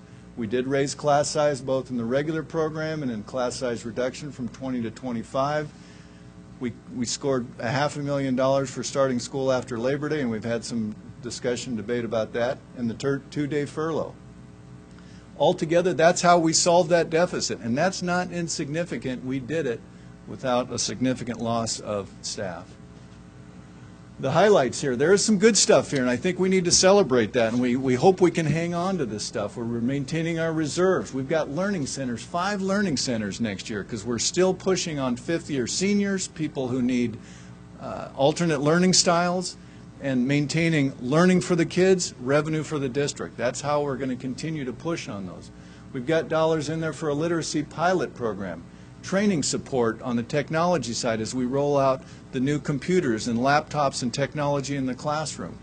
We're looking at a customized success institute for kids who haven't passed the CASE yet in the summer. We're continuing the full supplemental counseling program, post-secondary planning, full summer school, half an FTE at each school for the student intervention, the student attendance incentive program. We talked about the success of that, and the fact that school sites can rent out their facilities and maintain their revenues there. Yes, sir. That's based on February. You got it. We're going to talk about that. I knew that. Yes, again, this is the balanced budget that we are submitting and adopting right now. We've got some dollars set aside for the pending bad stuff, but the question is whether those dollars will be enough, and we'll highlight that. I'm not going to take you back through 0809 on a line by line, but remember, we saw an $8.5 million deficit there, too, which resolved primarily with, again, reserves, ending balance sweeps, and transfers of categoricals, because you really can't do anything other than rely on reserves when you're already through the year. So, again, we've solved significant deficits just to get to where we are now. I think it's important that we recap what we've done with our reserves, categorical transfers, and federal stimulus funds, because all 4 of those were key to how we did this budget and how we're going to move forward. I'll spend a minute on this because I think it's important, because people walk up to you in the street and say, I know you're with the school district. What are you doing with all those federal stimulus funds? Where are all your reserves? Reserves. The way you read this, there's our 8-9 that we're going to close the budget on. Here's 9-10. We've got the budget. That's what we're putting in the expenditure plan. We're also going to set aside a reserve because we know there are more cuts coming. And in 10-11, we're looking at trying to save some of those dollars for that year, too, so we don't fall off the cliff with regard to our dollars. So reserves. There's $6 million right there. We used 2 in 8-9. We're going to use another 2 in this year, and we're going to use 2 in 10-11. Then we're going to use 1 in each of 11 and 12. That completes our $8 million reserve plan that we keep talking about when we do these budget deliberations. Categorical transfers. At the last board meeting, this board approved a transfer of $9.2 million from categoricals. And what are we doing with those? Well, 6.5 went to just resolving 8-9. We're going to put 2.5 of that in this reserve that I'm going to talk more about that we're going to need as we move forward. We have new categorical transfer dollars. These are the dollars that are moving forward. Mr. Hoy? I can see you reaching for the microphone there. The categorical transfers, the sweeps. Yes. Is that ongoing money? No. Or one-time money? The sweep is the one-time money. But every year we'll be able to sweep, or the next year they're going to drop the amount that we get that for trick category? works once. The ongoing amount that we're going to be able to identify is the 2.3. That's made up of adult ed, ROP, and instructional materials. And we plan to do that for the next 3 to 4 years, keeping a close eye on the impact on adult ed, ROP, and instructional materials so we don't decimate those programs too. But we're trying to capture that much and move that over from the restricted side to the unrestricted side to balance this budget. Federal stimulus dollars. The idea here is to take what we're getting and divide it into two so we don't just spend it all in 1 year. So we're going to spend $2 million this year. IDEA, you know what that is. That's special ed. That's the federal special ed. And we're going to spend the balance of that in 10-11. Then fiscal stabilization. We kind of got a goofed up slide here. $2 million of it we're going to put in the reserve. $2 million is going to be, if you add up, that 2 should be right there, and that should add to 8.3. We got an electron problem here. That 3.7 should be over in the reserve column. Oh, okay, yeah. So we got the 6.2. The math, good. Look at your sheet. Don't look at this screen. But the point is, we're using $8.3 million to balance the budget. We've got another 6.2 in reserve, and we're going to need that very likely, and I'll talk about that in a minute. But I thought it was important to recap all of these dollars, because this picture, I mean, we need a roadmap for how we're spending these bucks. Okay, that was the good part of the presentation. Now we're talking about, I keep saying we had this budget balance for about a week and a half, and then, you know, we're still trying to find the bottom of the pool here in terms of what the state's going to do to us. So in response, continuing state problems, May 19th got killed. He's proposing reductions in both 8-9 and 9-10. And another thing in the tool bag, a 7-day reduction in the school year. Again, this is not a mandated proposal. This is, you may reduce your school year by 7 days, but you have to go negotiate that with your associations. Gets pretty ugly from here on after. 250, again, as Mr. Hoy said, this is over and above what we just saw, so we're moving ahead now. Proposal is to take another $254 per ADA out of the year that ends in 20 days. That's $4.5 million. And that's already spent. It's gone. Remember that $6.2 million I was talking about? We're going to keep coming back to that. But another 407 in 9-10. $7.6 million, $12.5 million, but it doesn't stop there. This was a nasty surprise. He's also proposed cutting by over half the funding on home-to-school transportation. Our estimated impact, if everything went through the way the governor has proposed it, $13.5 million. Again, these are in addition to what we've just solved. Talk about getting tired of the same old story. We thought normally we stand up here at this time of the year and we adopt a budget. We're looking ahead to the next school year and building on that. We aren't even done yet. Sorry to be depressing, but that's where I am. Items to consider to deal with that. Of course, that reserve goes away right away. That should say ongoing. So one time and ongoing. This is just a list of stuff. Again, every time this happens, we start putting together lists. That's the first thing we do. We don't make judgment calls about whether they're good or bad. We just start making lists because we need to start identifying dollars. I'm not going to take you through every one of these, but hiring, freezing, and eliminating vacancies, that's probably one of our keys here. Again, we're not looking to try to release staff and release people in today's environment, or any environment, but especially in today's economy. It's much easier to eliminate a vacancy than it is to eliminate a filled position. We will look very closely at that. These others are things that could affect staffing if we were to do it right now. We will probably do it again through a gradual elimination of vacancies as they occur. Class size is worth $1 million a student. The superintendent just got through saying earlier in the meeting he's not interested in doing that. Again, this is just a list. And by the way, we're so far into this that using the metric that what's good for kids, that's like out the window. Everything we think of now is harmful to the instructional program. It's not possible to think anymore about something that doesn't impact the instructional program. So I say that just to say we don't make these lists easily or with any happiness in our heart. We need to think about summer school and tutorial. Those are both things that the funding will still come to us without running those programs, albeit 20% less than what we were receiving. But again, the state, when it adopted its budget in February, said, hey, the game has changed. I'm not going to pay you for every kid that you service in summer school anymore. I'm just going to take what I paid you last year, cut it by 20%, and there you go. Go do what you want. Now think about that. That changes our whole paradigm. We're used to being paid for the number of kids that we serve. That doesn't happen anymore. On the other side is, what's the best use of those dollars? So that's why some of those things are listed. We keep talking about reducing the school year. Again, nothing that's good for the instructional program, but I think we need to keep looking at our health and welfare benefits costs. Again, on the theory that if we're all going to tighten our belt and try to save jobs, there's salary, there's benefits, there's work years, those kinds of things. If we can all get together and reduce and make jobs smaller, we can keep whole jobs. And that's a philosophy that's throughout our budget that we just adopted, and I think that's going to continue to be what we propose. There may be some additional SF squared dollars out there. You remember a couple slides ago when I talked about the dollars that are in all of those categories? Well, see that question mark right there? It's supposed to be right over here.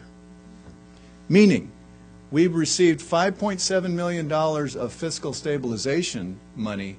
That's 2/3 of what we think we're going to get. We think there's about another 3 out there. When and if we get that 3, that's why the question mark is there. The state, with its cash problems, is so likely to hold on to any cash that it gets that we can't score that. We can't use it yet, but it's on the list to get through the night if these cuts come to us in the magnitude that the governor is proposing. Okay, the fiscal stabilization, where's that coming from? Those are the federal dollars out of the ARA? Fed stimulus. ARA, yeah. ARA. 3 pieces of ARA that matter to us. Is it Title IDA? I, Okay. IDEA, and state fiscal stabilization part funds. of ARA. Okay. ARA. Gotcha. So that's it. We're going to look at all the stipends, including department chairs and release periods. Again, we don't know what the dollar value is there, but this is just the list. The way we're going to go about this is we're going to look at every vacancy that comes in front of us. Again, we're going to look at every expenditure that comes in front of us, and we need to find out what the state decision is. As soon as we get that, we'll be back in front of you talking about the real impact and moving ahead with having to rebalance our budget. I'd like to say that this is a real meaningful document, and Patty and I joke about it, and it pains her because she and her staff put so much time into this, but this document is just checking a box at this point. We've balanced a budget. I don't want to minimize that because there were significant efforts, and this board should be proud of the way it went about balancing this budget, but we've got more work in front of us. Oh, I have to say, Patty, I love the, I don't know, who has the background? Who picked the background for this? I love the calculator tape. It's like ongoing.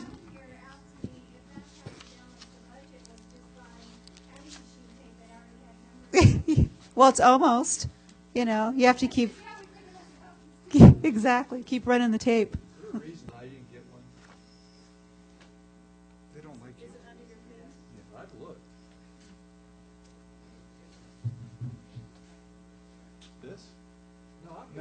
No.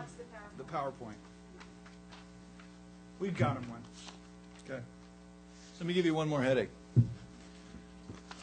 This really puts into perspective how much money we are getting on a per student basis and how much money we would get if things were normal. So in 07-08, the good old days, that was a fully funded revenue limit amount, $6,700. These numbers are pretty small, and I apologize for that. Okay, along comes 08-09. What we should have received was over $7,000 with a 5.7% COLA. Well, we didn't get that. Not only that, they cut us by 2.5%, so we got $65.14. That's in the budget that we've adopted or are going to adopt tonight. Then along comes 9-10.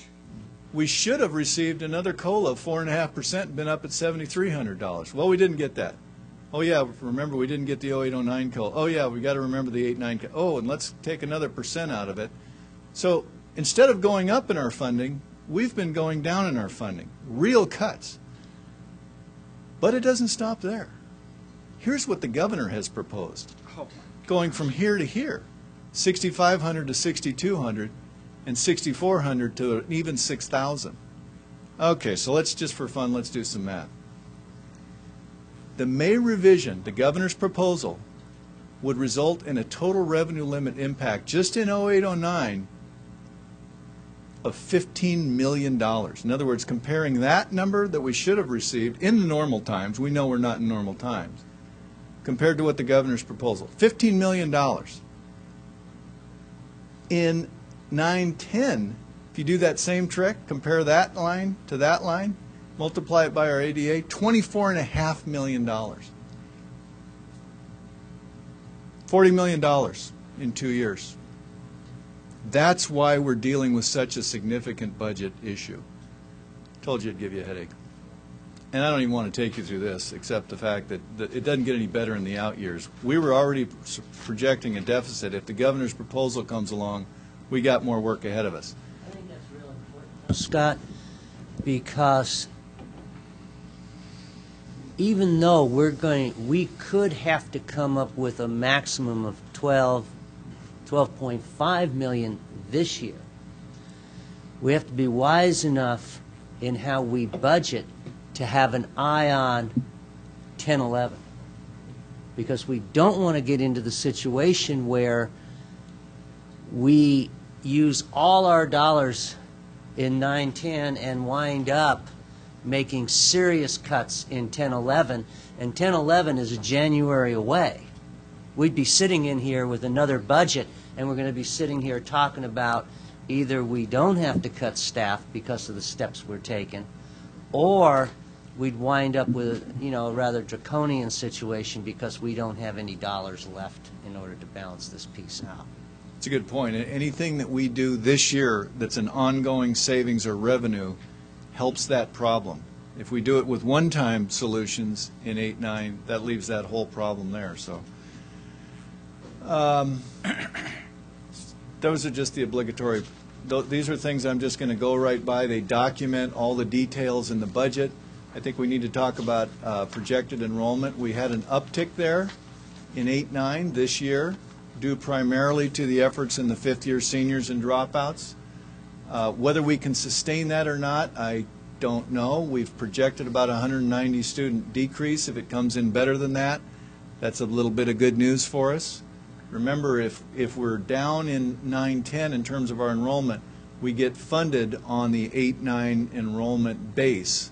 So if we can increase this above the 20,000, which will be a mean trick, we'll see a little bit more revenue. If we stay anywhere between that 19.8 and that 20,000, we still get funded at this level.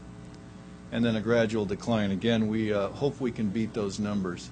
I'm not going to take you through the assumptions, but there's all the gory details. Areas of special Scott, I'm sorry. Can you say that again? Yeah. So I can understand that. So the golden number is the 20,000 for a higher revenue limit, you're saying? Yes. If we are less than 20,000 well, that's actually an enrollment number. It has to turn into ADA, but let's just call that ADA for these purposes. If we're less than this number in 9-10, we get funded on last year's ADA.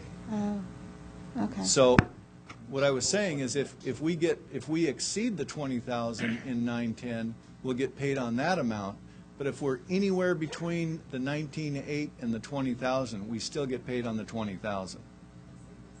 That's actually kind of a bad thing because we budget our expenditures on 19,008, and if we have more kids to serve but no more money, it's a little bit of a pickle. But okay, I wanted to show you real quickly, again, special education, and Ms. Schreiber, we talked about this earlier, about the proportions of the funding that go into the special education program. There are categorical funds, which are state and federal funds. There's the ADA that the special ed kids generate. That's the middle column. And then there's the amount, which got a kind of a interesting name, encroachment, but it has to do with transferring dollars from the unrestricted side of the budget to special education to fund the entire program. And that little slice right there, that's that $2 million that we put in from the ADA funds, IDEA funds. So that gives you an idea of talking about a $45 million program, of which about 25% of it is unrestricted. Health and welfare, just to kind of set the record in terms of where we are, $8,500 per employee that the district pays. The employee pays $1,100. These are all averages because we have different programs. Total benefit package for our employees is worth $9,700 split between the two. If you also talk about the fact that the enrollment, or excuse me, the cost per employee for active employees is the $8,500, and if you load on the cost of the retirees, which by rights we have to do, it's about $9,700. I'm not going to take you through the ending balances or this. I think I'm going to jump to the conclusion. We've got a cost of 1%. And I've already said all this, but I'm going to recommend to you that we adopt the budget as is. We're here in June. We've got adopted budget submitted to the county office and the state. The budget is balanced for now. State hasn't actually taken any action yet. There's a lot of nasty proposals out there, and we're going to have to deal with them. But for now, the state has an adopted budget that we're in alignment with. But there's significant risks out there, the governor's proposals, and we don't want to continue to rely only on reserves and one-time money. And we're going to have to be back in front of you once we get more information. So hopefully this was somewhat. I'm sorry. And when do you expect to get more information? When the state adopts their budget. What's the? Well, the governor has proposed that they do something before the end of June for two reasons. One, so they can affect the 8-9 funding. Technically, they can't go back and touch us after June 30th. But secondly, the state's got a cash problem. I was talking about them holding our SF squared money. So we're not looking for a lot of cash help from the state. They need to make some decisions to reduce expenditures soon so that they can maintain their cash flows. They're in a real pickle. I mean, they've got to cut costs because they can't go to taxes, and they're going to have a tough time borrowing. So they've got to work on their cost baseline. Yes, sir. Scott, first of all, I don't know how you do it. Yeah, this must give a normal human being the most massive headache in the world to be playing with these kind of numbers that are changing constantly, always in the negative, and to have to keep juggling to find a way to keep everything in balance, knowing that the way things are every week or every couple of weeks, they throw you millions of more in cuts that you're going to have to make, and trying to figure out to recommend to the superintendent board where to go. So I commend you for having to be so flexible and to be able to absorb and put all this and to communicate this the way you do. One thing I was telling, well, of course you were there, and I was telling the superintendent when we were going over the agenda, the one thing that I really hate doing as a board member is, let's say you have to make $5 million in cuts. Okay, let's get rid of a whole bunch of janitors, secretaries, bus drivers, landscapers. Let's just get rid of like people who will totally lose their job, people at the very bottom of the scale. So let's say if you have to do 6% from the budget, you might have to get off 12% of our employees and wipe them out where they hit the streets.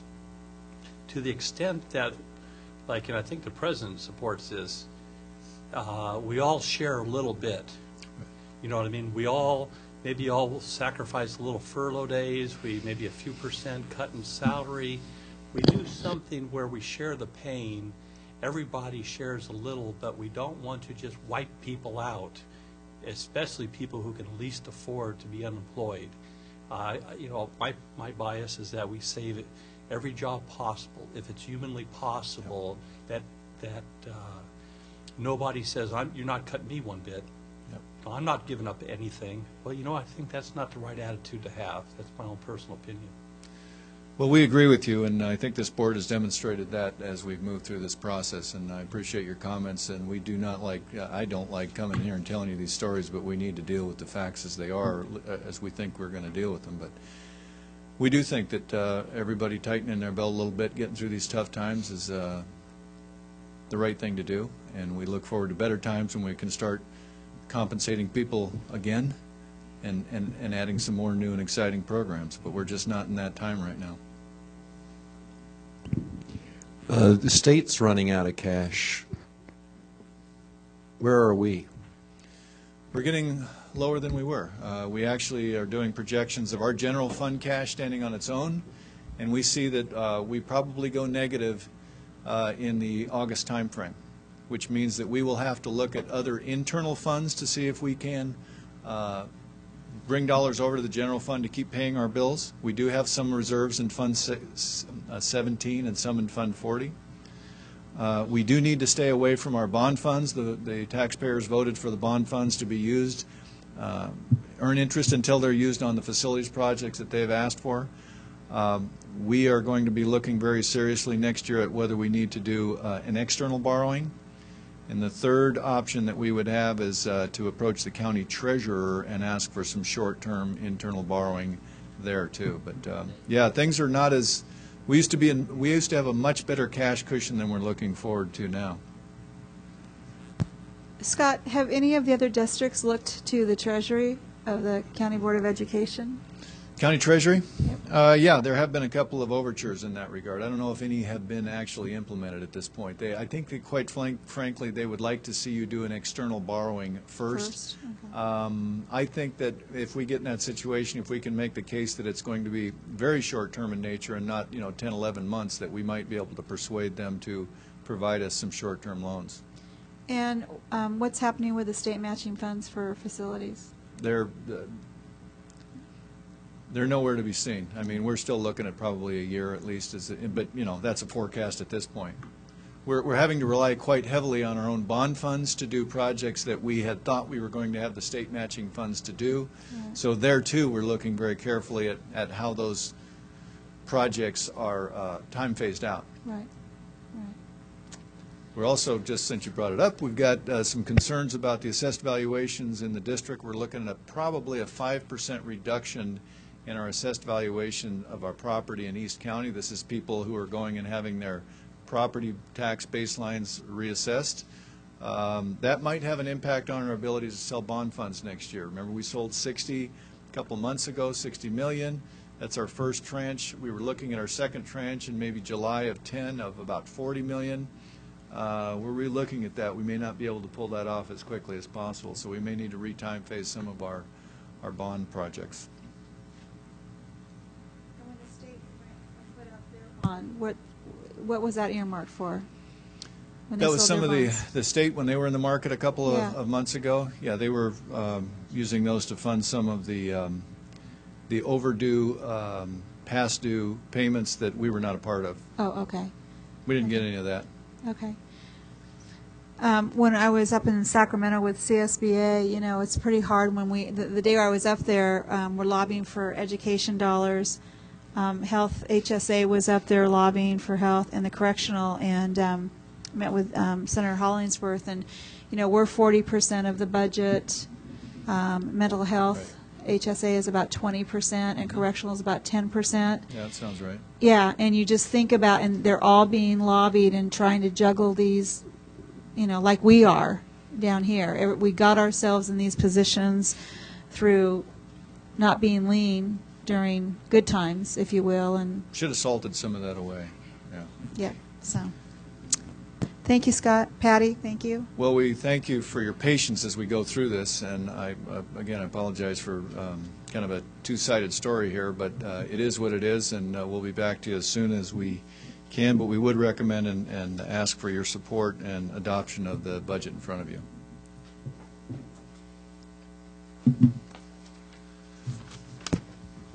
Any further discussion? Please vote.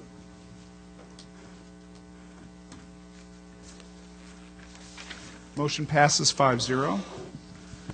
Moving on to item 15, approval of agreement with SunGuard for software and implementation services of new financial and human resources enterprise resource planning systems, hiring temporary implementation project manager, and go ahead for systems implementation. Can I have a motion and a second to discuss and approve? So moved. Second. Thank you. Mr. Patterson. Yeah, if you'll bear with us, just a brief moment. We've got a brief presentation to provide an overview of a project we would like to move forward with, and that is the enterprise system for a finance HR system. It's vitally important that we do this because not only will it help us function better in those areas, it will help us function. I mean, we are actually dealing with a system right now that will be dysfunctional within the next year. So I would like Bruce Nelson, our Executive Director of INTS, and Mike Casey, the President of Technovations, who's our consultant on this one, to give you just a few slides to explain the process, where we are, and we would ask for your approval. Thank you, Scott. Members of the board. I want to go over the main issues that brought us to the point of going for the RFP. And basically the first issue was that, again, the version of Escape that we are running in our district and have since 1999 requires Microsoft's DOS operating system. That's the very first operating system that Microsoft released back in the 1980s. Escape was programmed to use that system and released in 1989. So we have a 20-year-old system right now. Microsoft did not release a mouse-driven operating system until 1992, and the last Microsoft operating system that is going to support DOS is Windows XP, which is what we have installed right now throughout the district. Microsoft had made an announcement that they were going to discontinue support for Windows XP at the end of 2010. So time's running out for any DOS application, and since we are on Escape and that runs on DOS, we do need to get moving pretty quickly. The other issue is that when we purchased Escape back in 1999, the vendor had promised that they would be releasing a new Windows version in the year 2000. That never happened. It wasn't until in late 2007, after the company had made several failed attempts, that they released an initial incomplete version that they are calling Escape Online, and they released that to just a handful of customers. The online version does not currently include all modules, most notably human resources. And we had requested that Escape apply some customizations that we have right now in the old system to the new system at that time. And by the middle of 2008, they had not even started to work on that. We asked them what the future functionality of the human resources module was in particular, and it turns out that they had no enhancements planned for it at all, and so the current manual and duplicate entry weaknesses of the current system would continue with no change, which is not an option for HR, I think. We also were talking to the early adopters of the new online version, and it turned out that Escape had several pretty severe and significant problems. We learned that they were occasionally losing transactional data, requiring that the user had to re-enter everything from scratch. There were reports that were taking over an hour to run, and this is based on a brand new SQL Server database where any other programming company that I know of can create a report that runs in less than a minute. There were also other issues with the various modules that were in place where expected functionality was just plain missing. So basically what we have is a new online version that is not going to meet our needs in the district. And so that was the reason for the request to go out for the RFP. We were lucky when we went out for the RFP that we found a local company that has had experience in helping districts locate ERP systems. And Technovations was the consultant company that we chose. The person who heads that has over 30 years in K-12 education.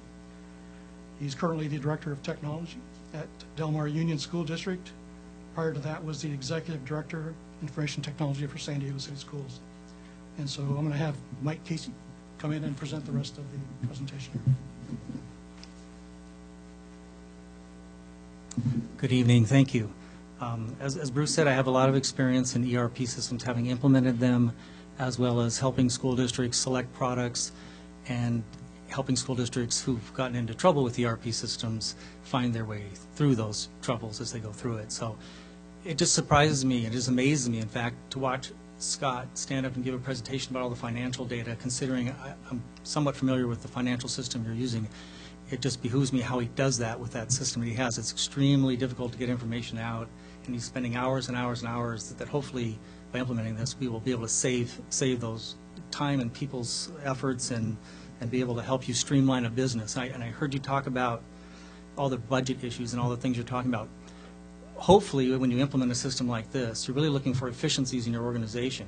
And it's not necessarily to eliminate people, but it's to move those resources close to the classroom. And I heard that's very passionate, and I think this will really help you get to that point. What I'm here to do is talk about the process that my company went through with your school district and how we got to where we are today.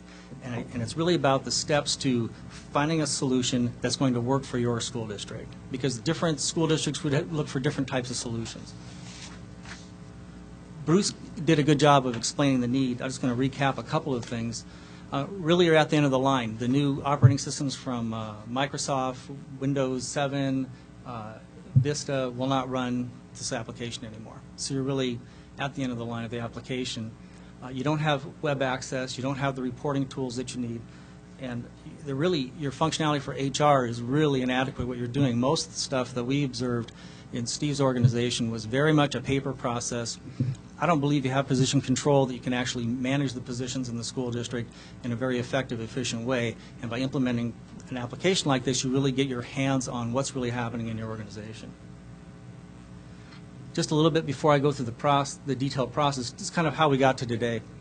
We engaged with the school district in September and began working with them on the requirements for the RFP and get the RFP out. We released the RFPs, we got them back in, went through the proposals and demonstrations, and then we're here tonight to do recommendations. We talk about the requirements phase. Now, this was the first part of the engagement where we go through with the staff at the school district all of the requirements that they're looking for in a system. We really sat down with your staff, with Steve and his folks, and with Patty, and with Scott, Giselle, Andrew. We went through a number of interviews for over a month with your staff to try to tease out those things that they're looking for in a system, and having them try not to think about, well, this is how we do it in Escape.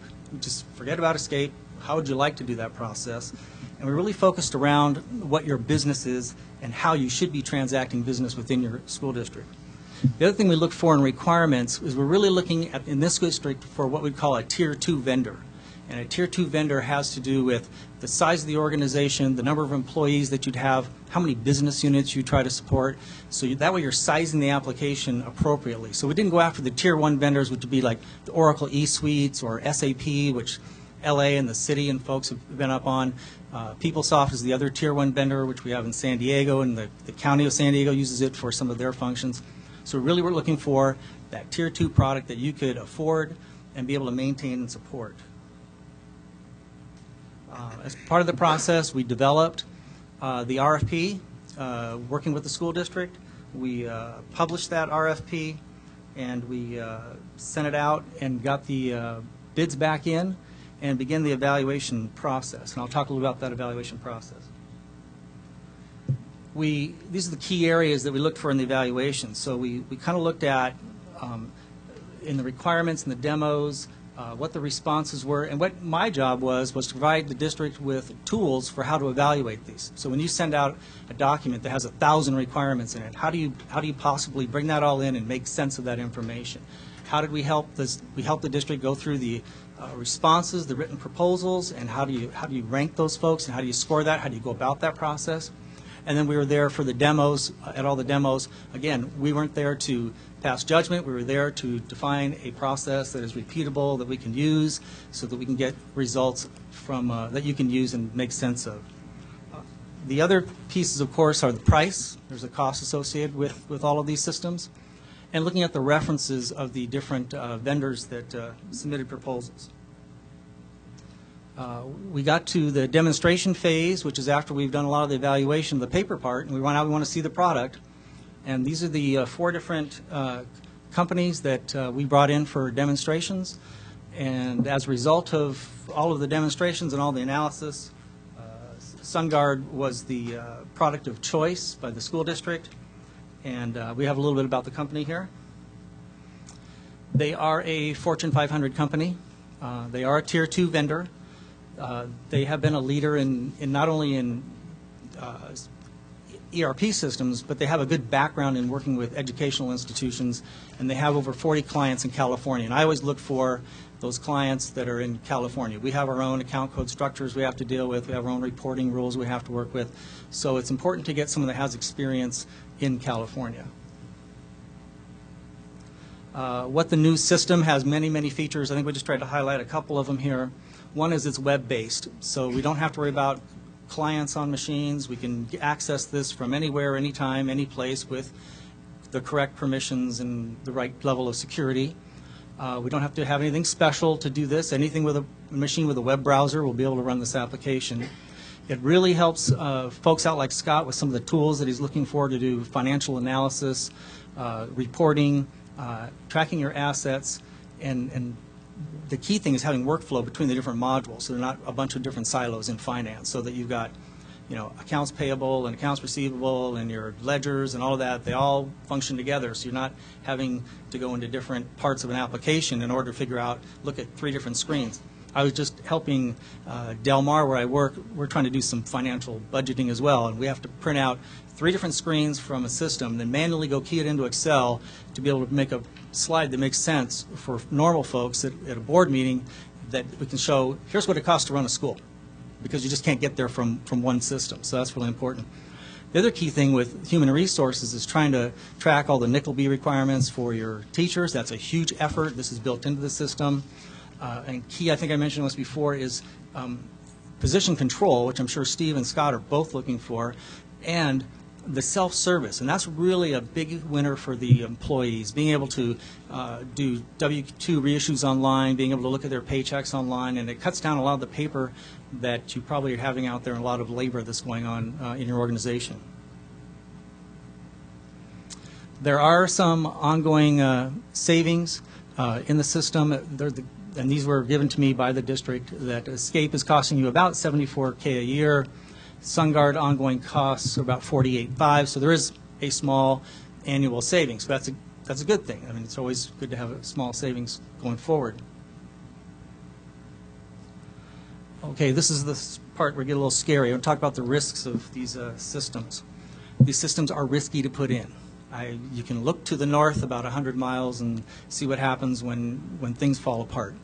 And when you can't pay people, and people are, you know, piling into your board meeting, and you're not paying your vendors, these are real things. And there's a number of ways to mitigate these. And the key thing, and I've been through a number of these, is you folks sitting at the dais right here is number one. You have to be involved. You have to ask questions. You have to know what's going on. You have to have that leadership from the superintendent to work with folks and say, this is a priority in our district. We need to pay attention to this project. And it's not something you can start and come back 6 months later and say, hey, where are we at?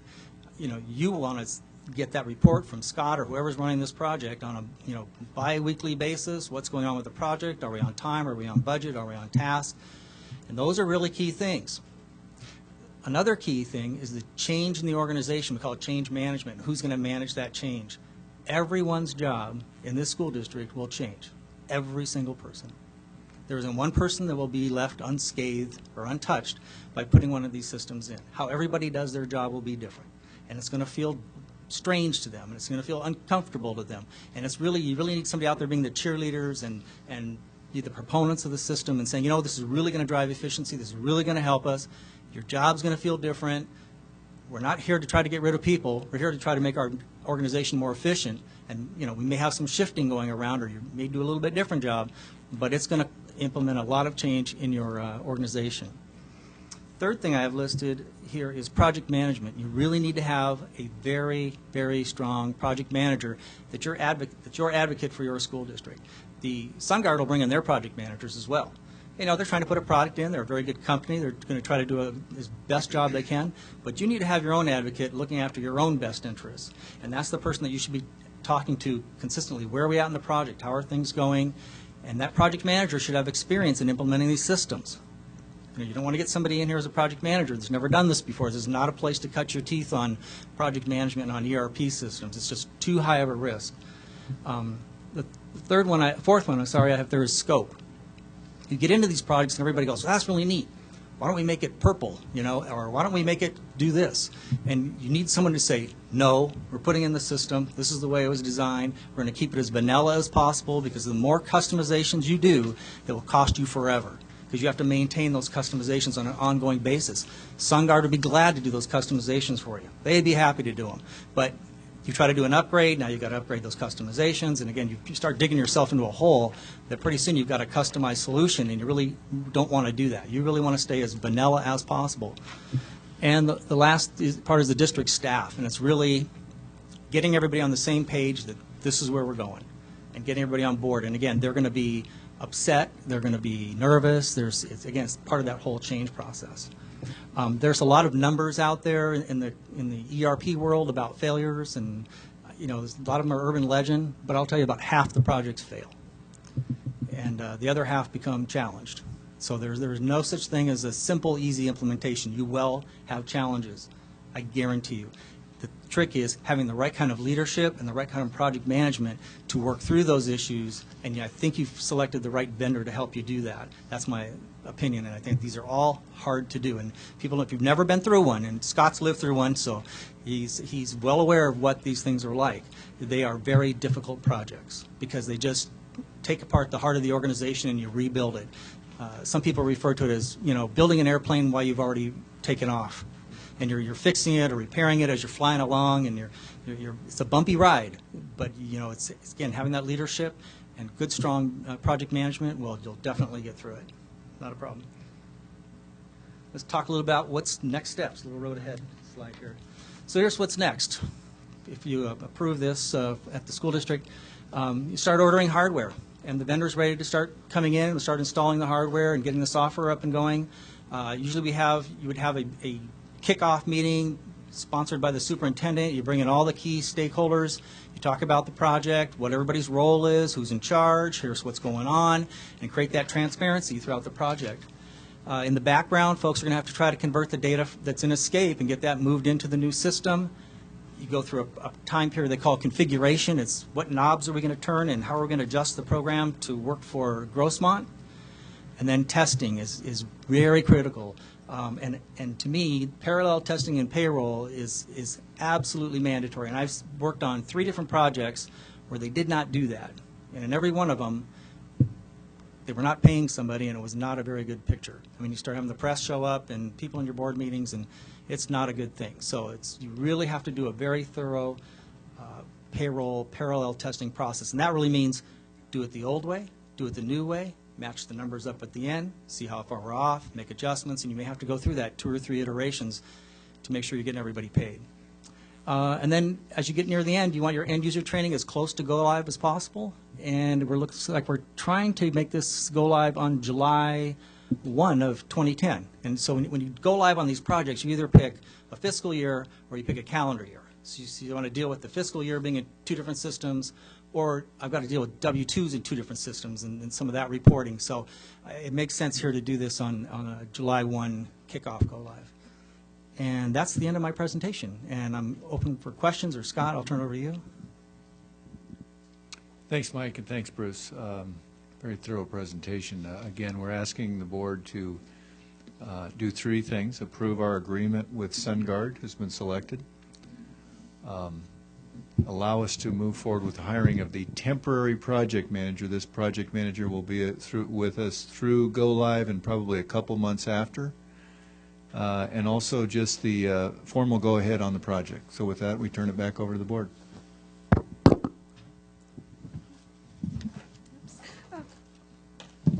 Excuse me. Thank you for your presentation.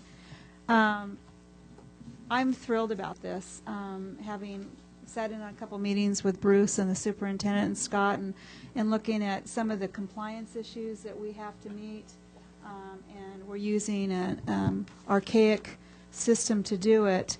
It's always tough when you're in budgetary crisis mode, but as the superintendent says, we still have to keep moving forward, and I think we would find ourselves in a world of hurt if we did not, as a district, look in-house. As we modernize our sites, we need to modernize and upgrade where we're at.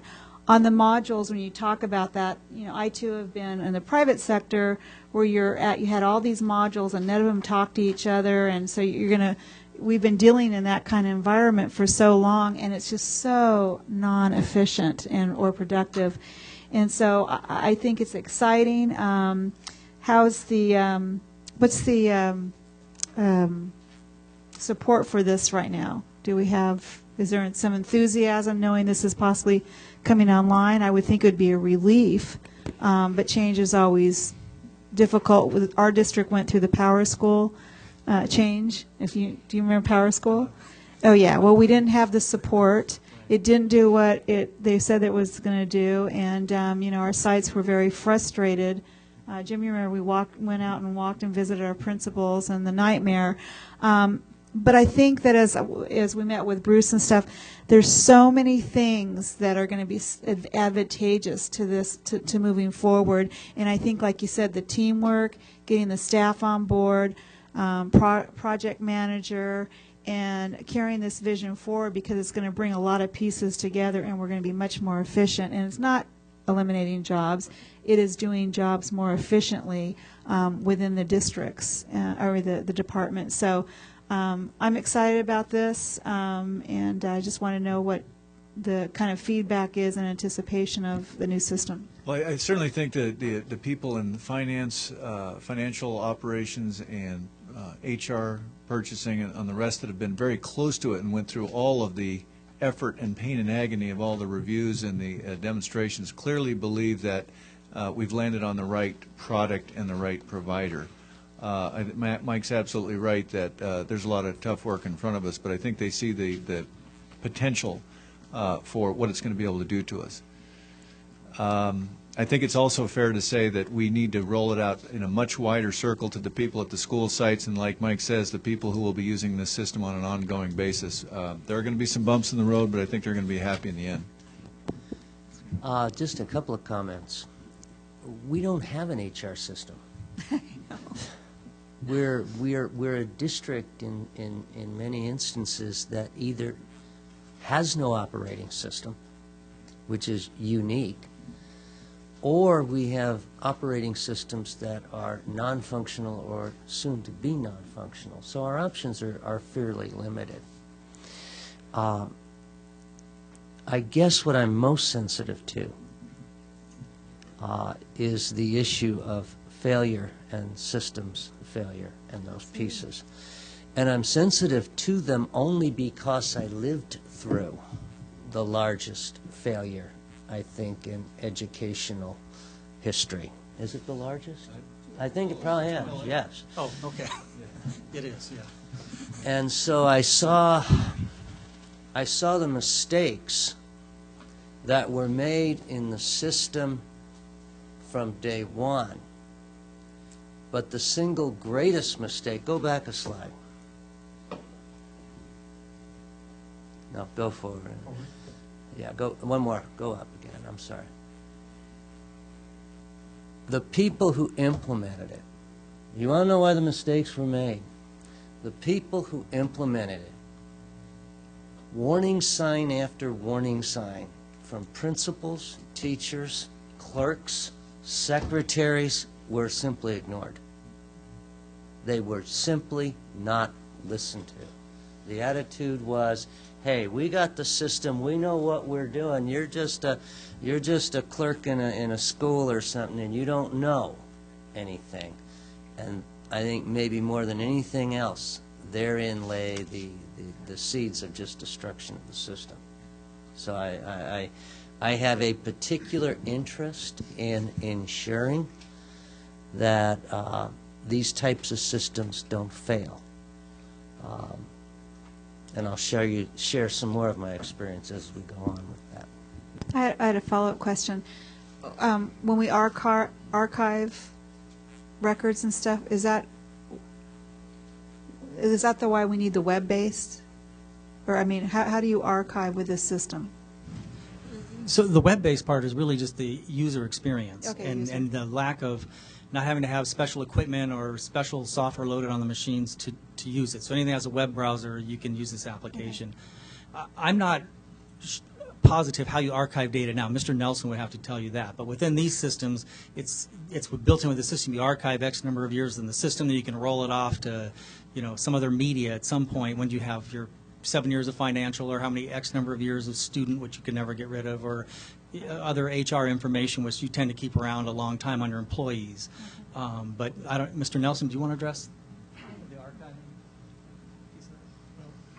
I honestly don't have a totally clear picture, but I mean, they're using a standard modern SQL Server database, and even if the company themselves does not have a process to archive things, and I'm sure they do, and I recall seeing that in one of the responses, but we can also take that into our own hands internally, that we have access to that database. We have, Microsoft itself will supply procedures and backup utilities that we can use to archive it to. Oh, okay. So it'll be very, very easy to implement, I'm sure, and so that we can handle very, very well. Okay. Thank you.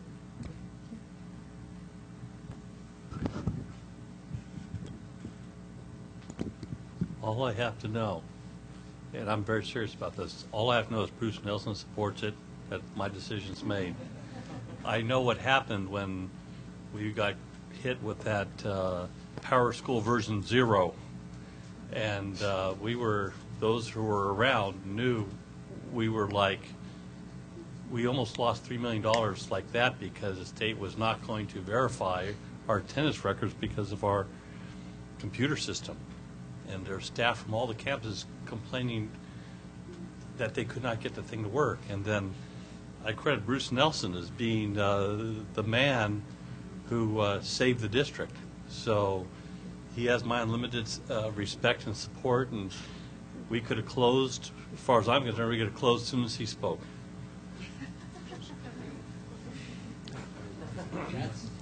I was going to say, and Bruce, you've been screaming to get away from Escape for quite a while. You could hear it in the halls. My only comment is that should this fail, I will not take any responsibility for it.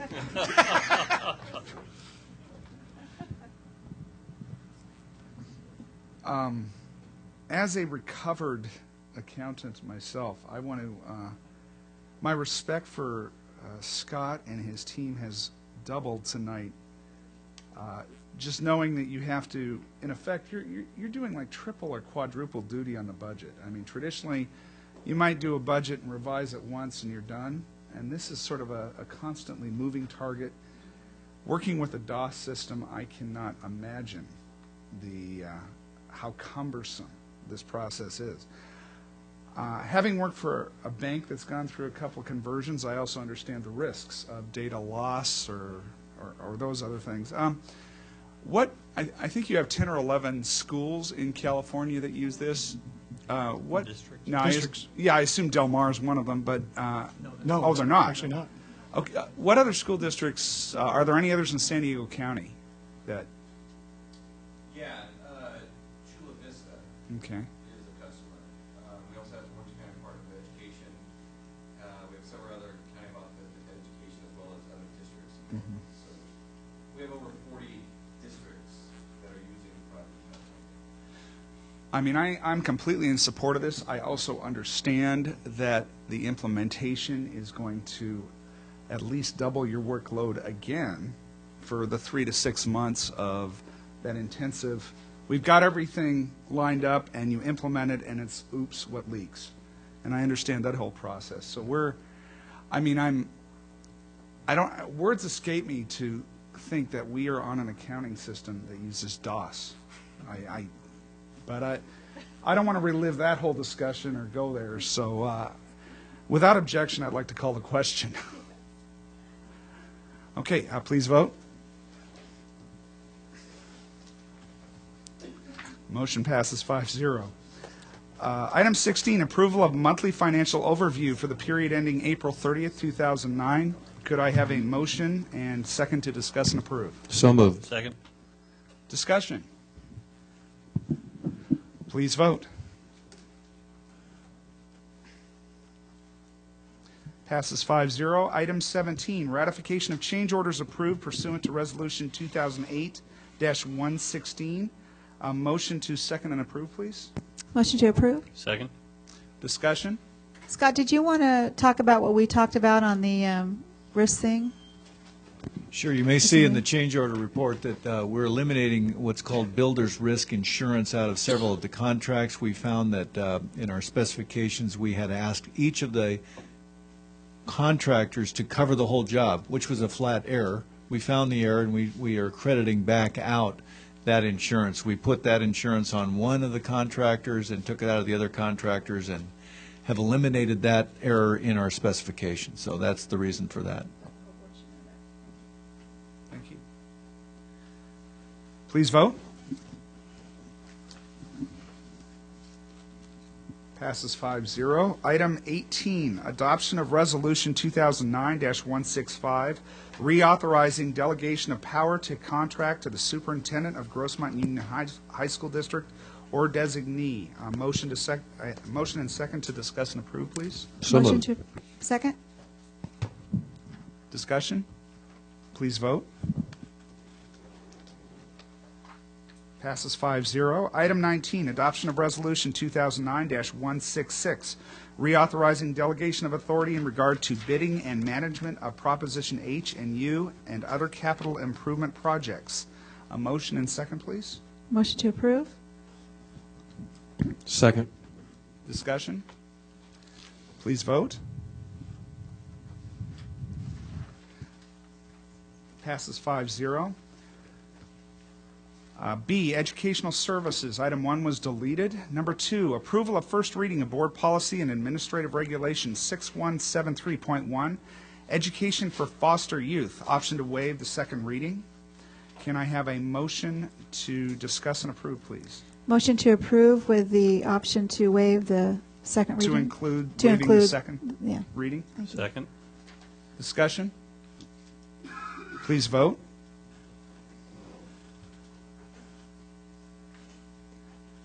Passes 5-0. Item C, Human Resources. Number 1, public hearing on proposed collective bargaining agreement with the Service Employees International Union, SEIU, for the school year 2009-2010, including disclosure of major provisions of the agreement between the district and the Service Employees International Union, including savings that would be incurred by the district under the agreement for the current and subsequent fiscal years in accordance with AB 1200 and GC Section 3547.5.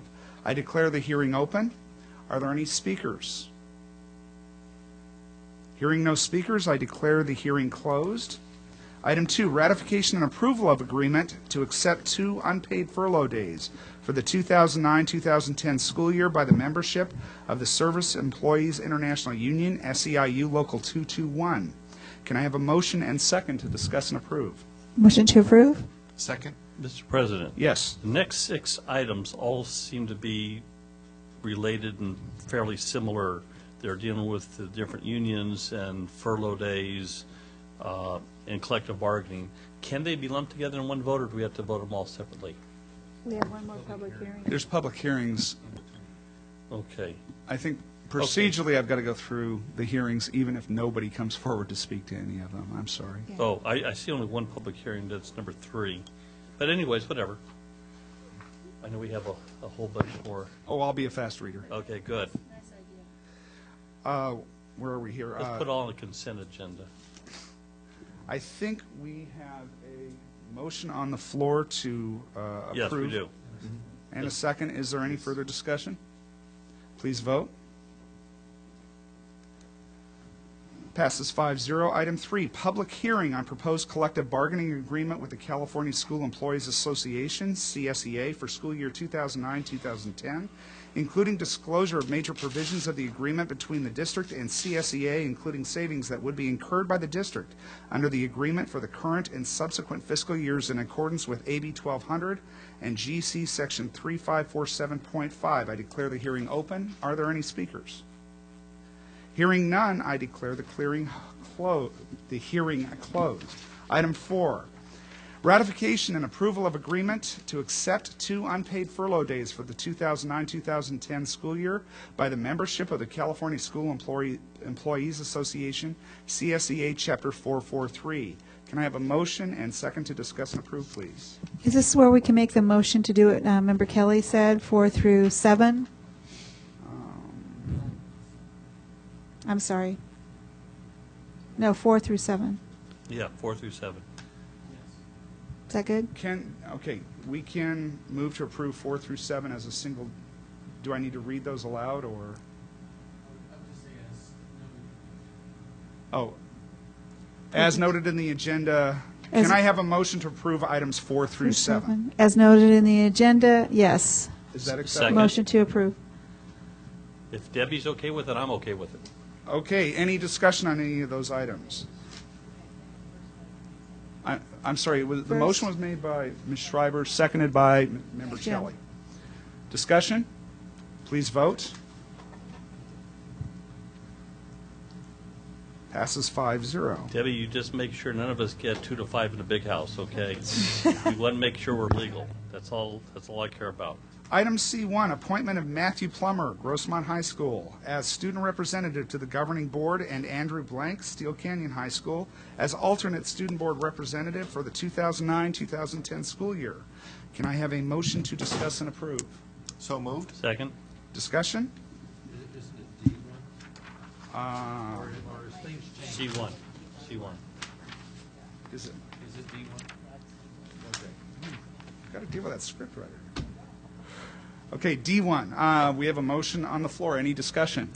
I'd just like to say, Grossmont always has students step up to participate in the interview process for the selection. And, it's been a while since we've had a gentleman in this seat. So I'm looking forward to Matthew joining us. So. I think it was Jamie Crooks was the last one, wasn't it? Yeah, it was.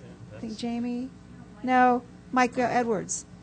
Yeah, Mike Edwards. In fact, he was going to be here tonight. I just was emailing with him. He's in town. He's probably a grandfather by now, so many years ago. Yeah.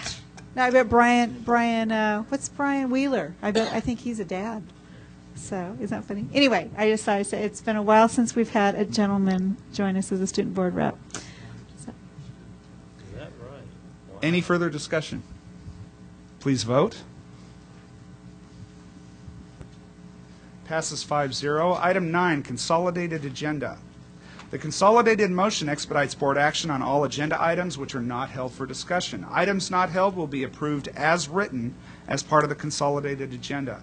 Items that are held are excluded from the consolidated agenda and will be acted upon individually. Do any board members have any items to be pulled from the consolidated agenda? Hearing none, can I have a motion and a second on the consolidated agenda? Motion to approve? Second. Any discussion? Please vote.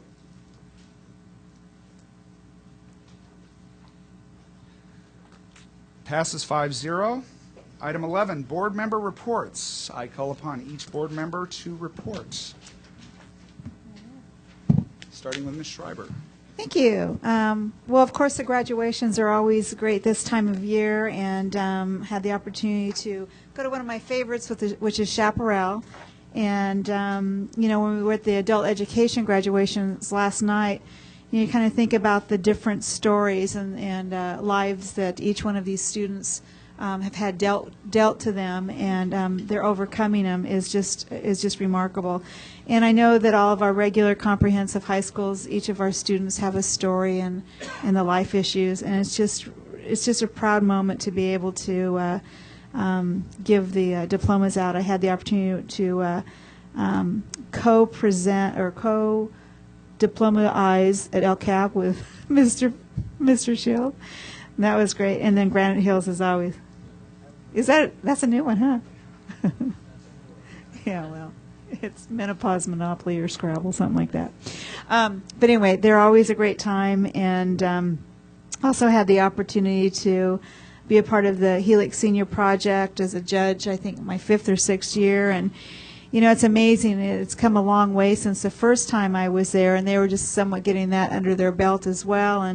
And the students, they're amazing, and the rubric that they have to deliver under, and the thesis paper, and all that kind of stuff is I mean, a huge list of what they have to go through for their senior project, and that what they're judged on.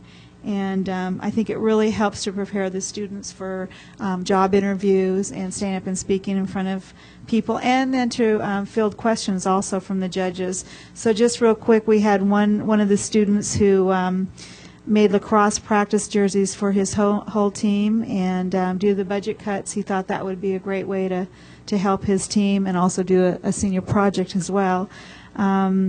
We had a lot of road to being healthy, and so it was interesting to see that the kids were really thinking about health as far as furthering their career.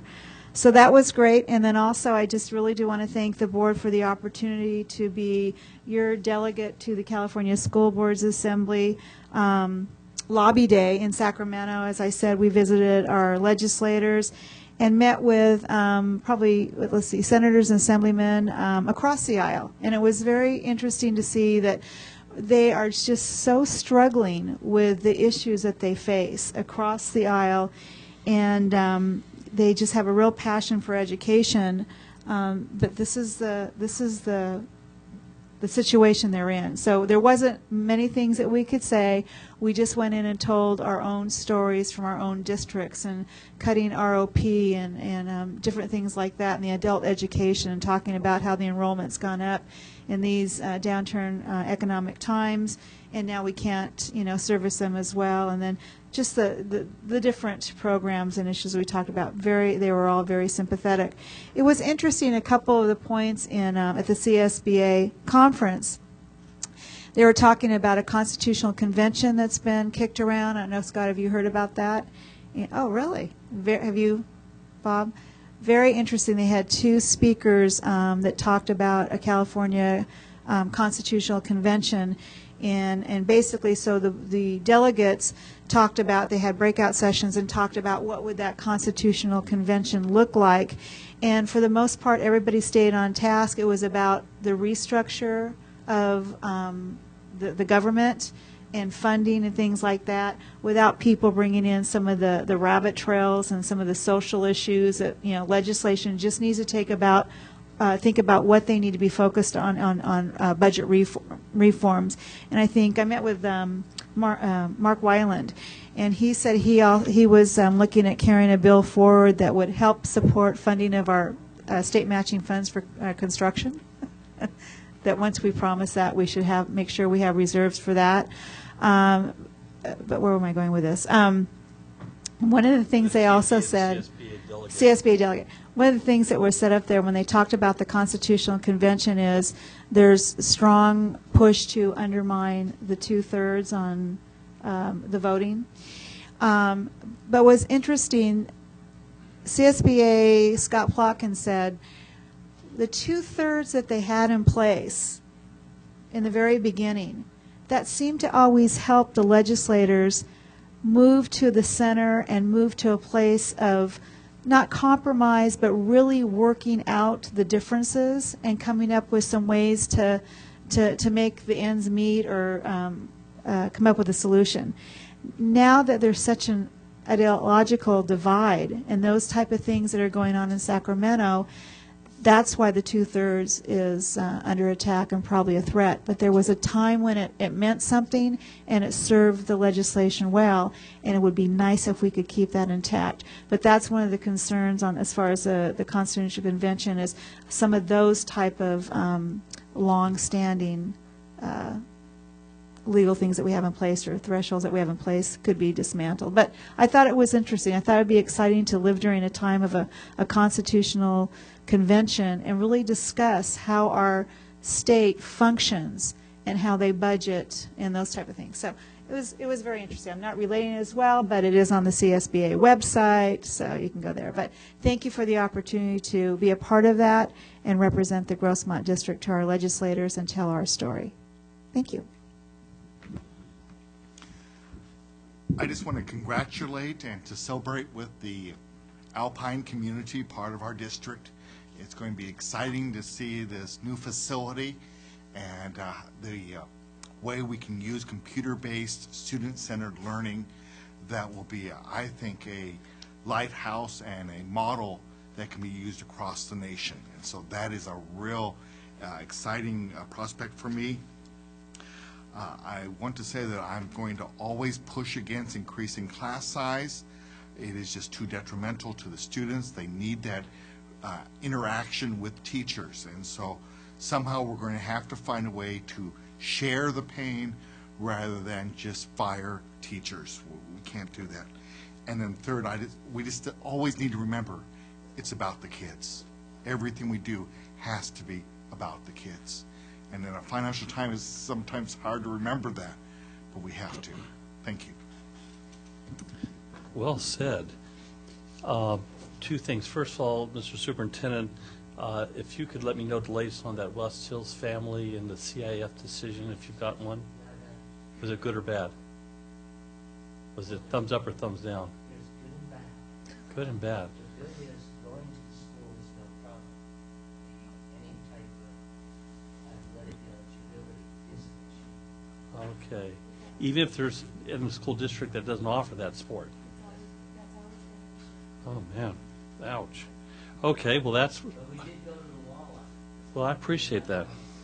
I appreciate that. I'll let them know as soon as possible. So 0 for 1. Number 2, this is 1 for 2. This will be okay, but it wasn't quite the answer I hoped. But anyways, so now Alpine.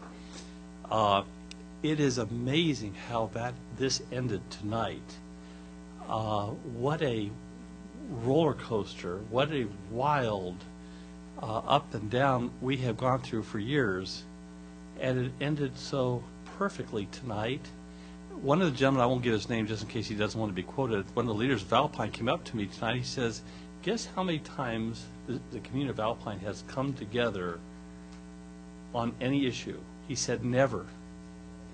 But the way things evolved, it ended up where all parties, everyone, and now a unanimous vote of the board, all came together at the exact same moment for perfect consensus, which I never saw consensus until tonight. Isn't that amazing? So I think it's almost providential. So that was really a great, great thing to see. Because, you know, isn't it always great when everybody can go home a winner and feel really excited? And now I think everyone's really excited. And after that vote, we took a 15-minute break, and some people came up here, and I said, listen, I really want to make this the best school in the district. And Gary, it's just like I cursed his mother when I said that. He said, the district? He goes, the nation. He wants it to be the shining light for the country. So, you know, I love that spirit. And I think, you know, we don't want this to be a mediocre school. You know, we want it to be the best. And we can do it right from the beginning. So I'm excited about that. And congratulations, Mrs. Schreiber. We know you put your heart and soul into that. You're welcome. Thank you for thanking us. Okay, that's all I have to report.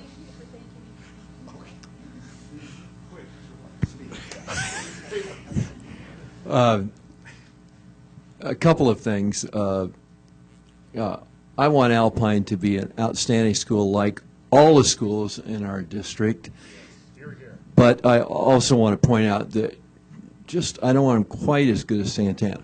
Anyway, well, I don't think that's going to happen.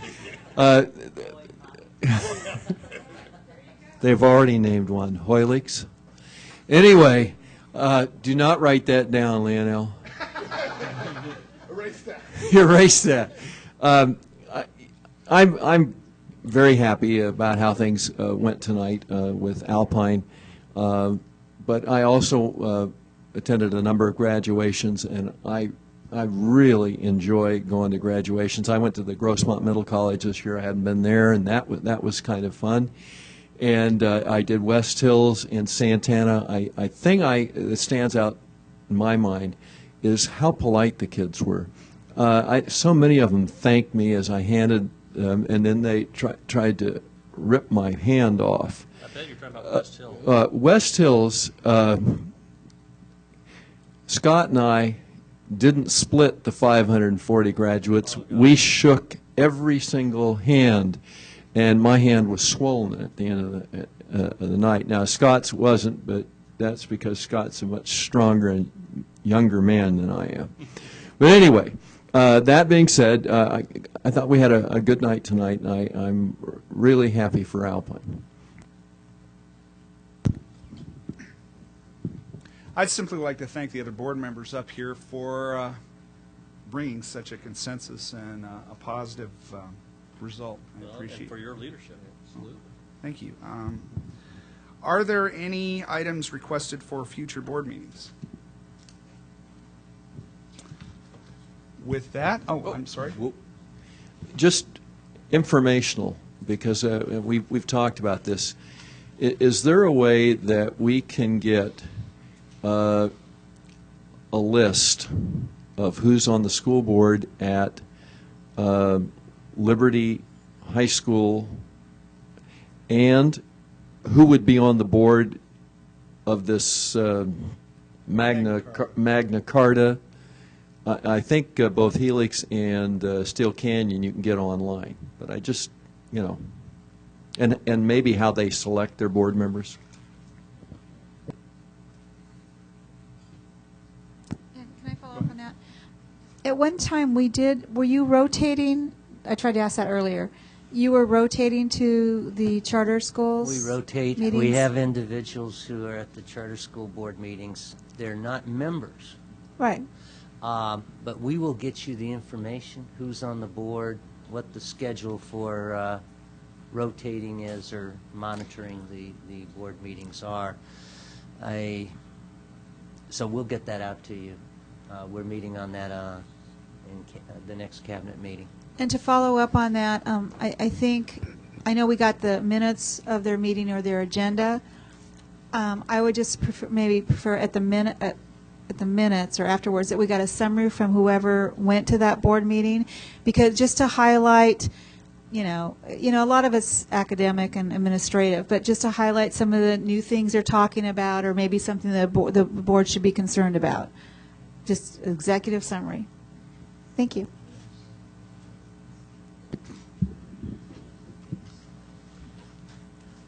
And Mr. Superintendent, I'm also interested in what were considered best practices for the composition of school boards, especially in the charter school movement, because it seems like we're getting more and more applications for charter schools. And I realize there's also an assembly bill dealing with this before the governor, but I would like to have that type of information as well discussed among us. And I can tell Debbie's writing that down.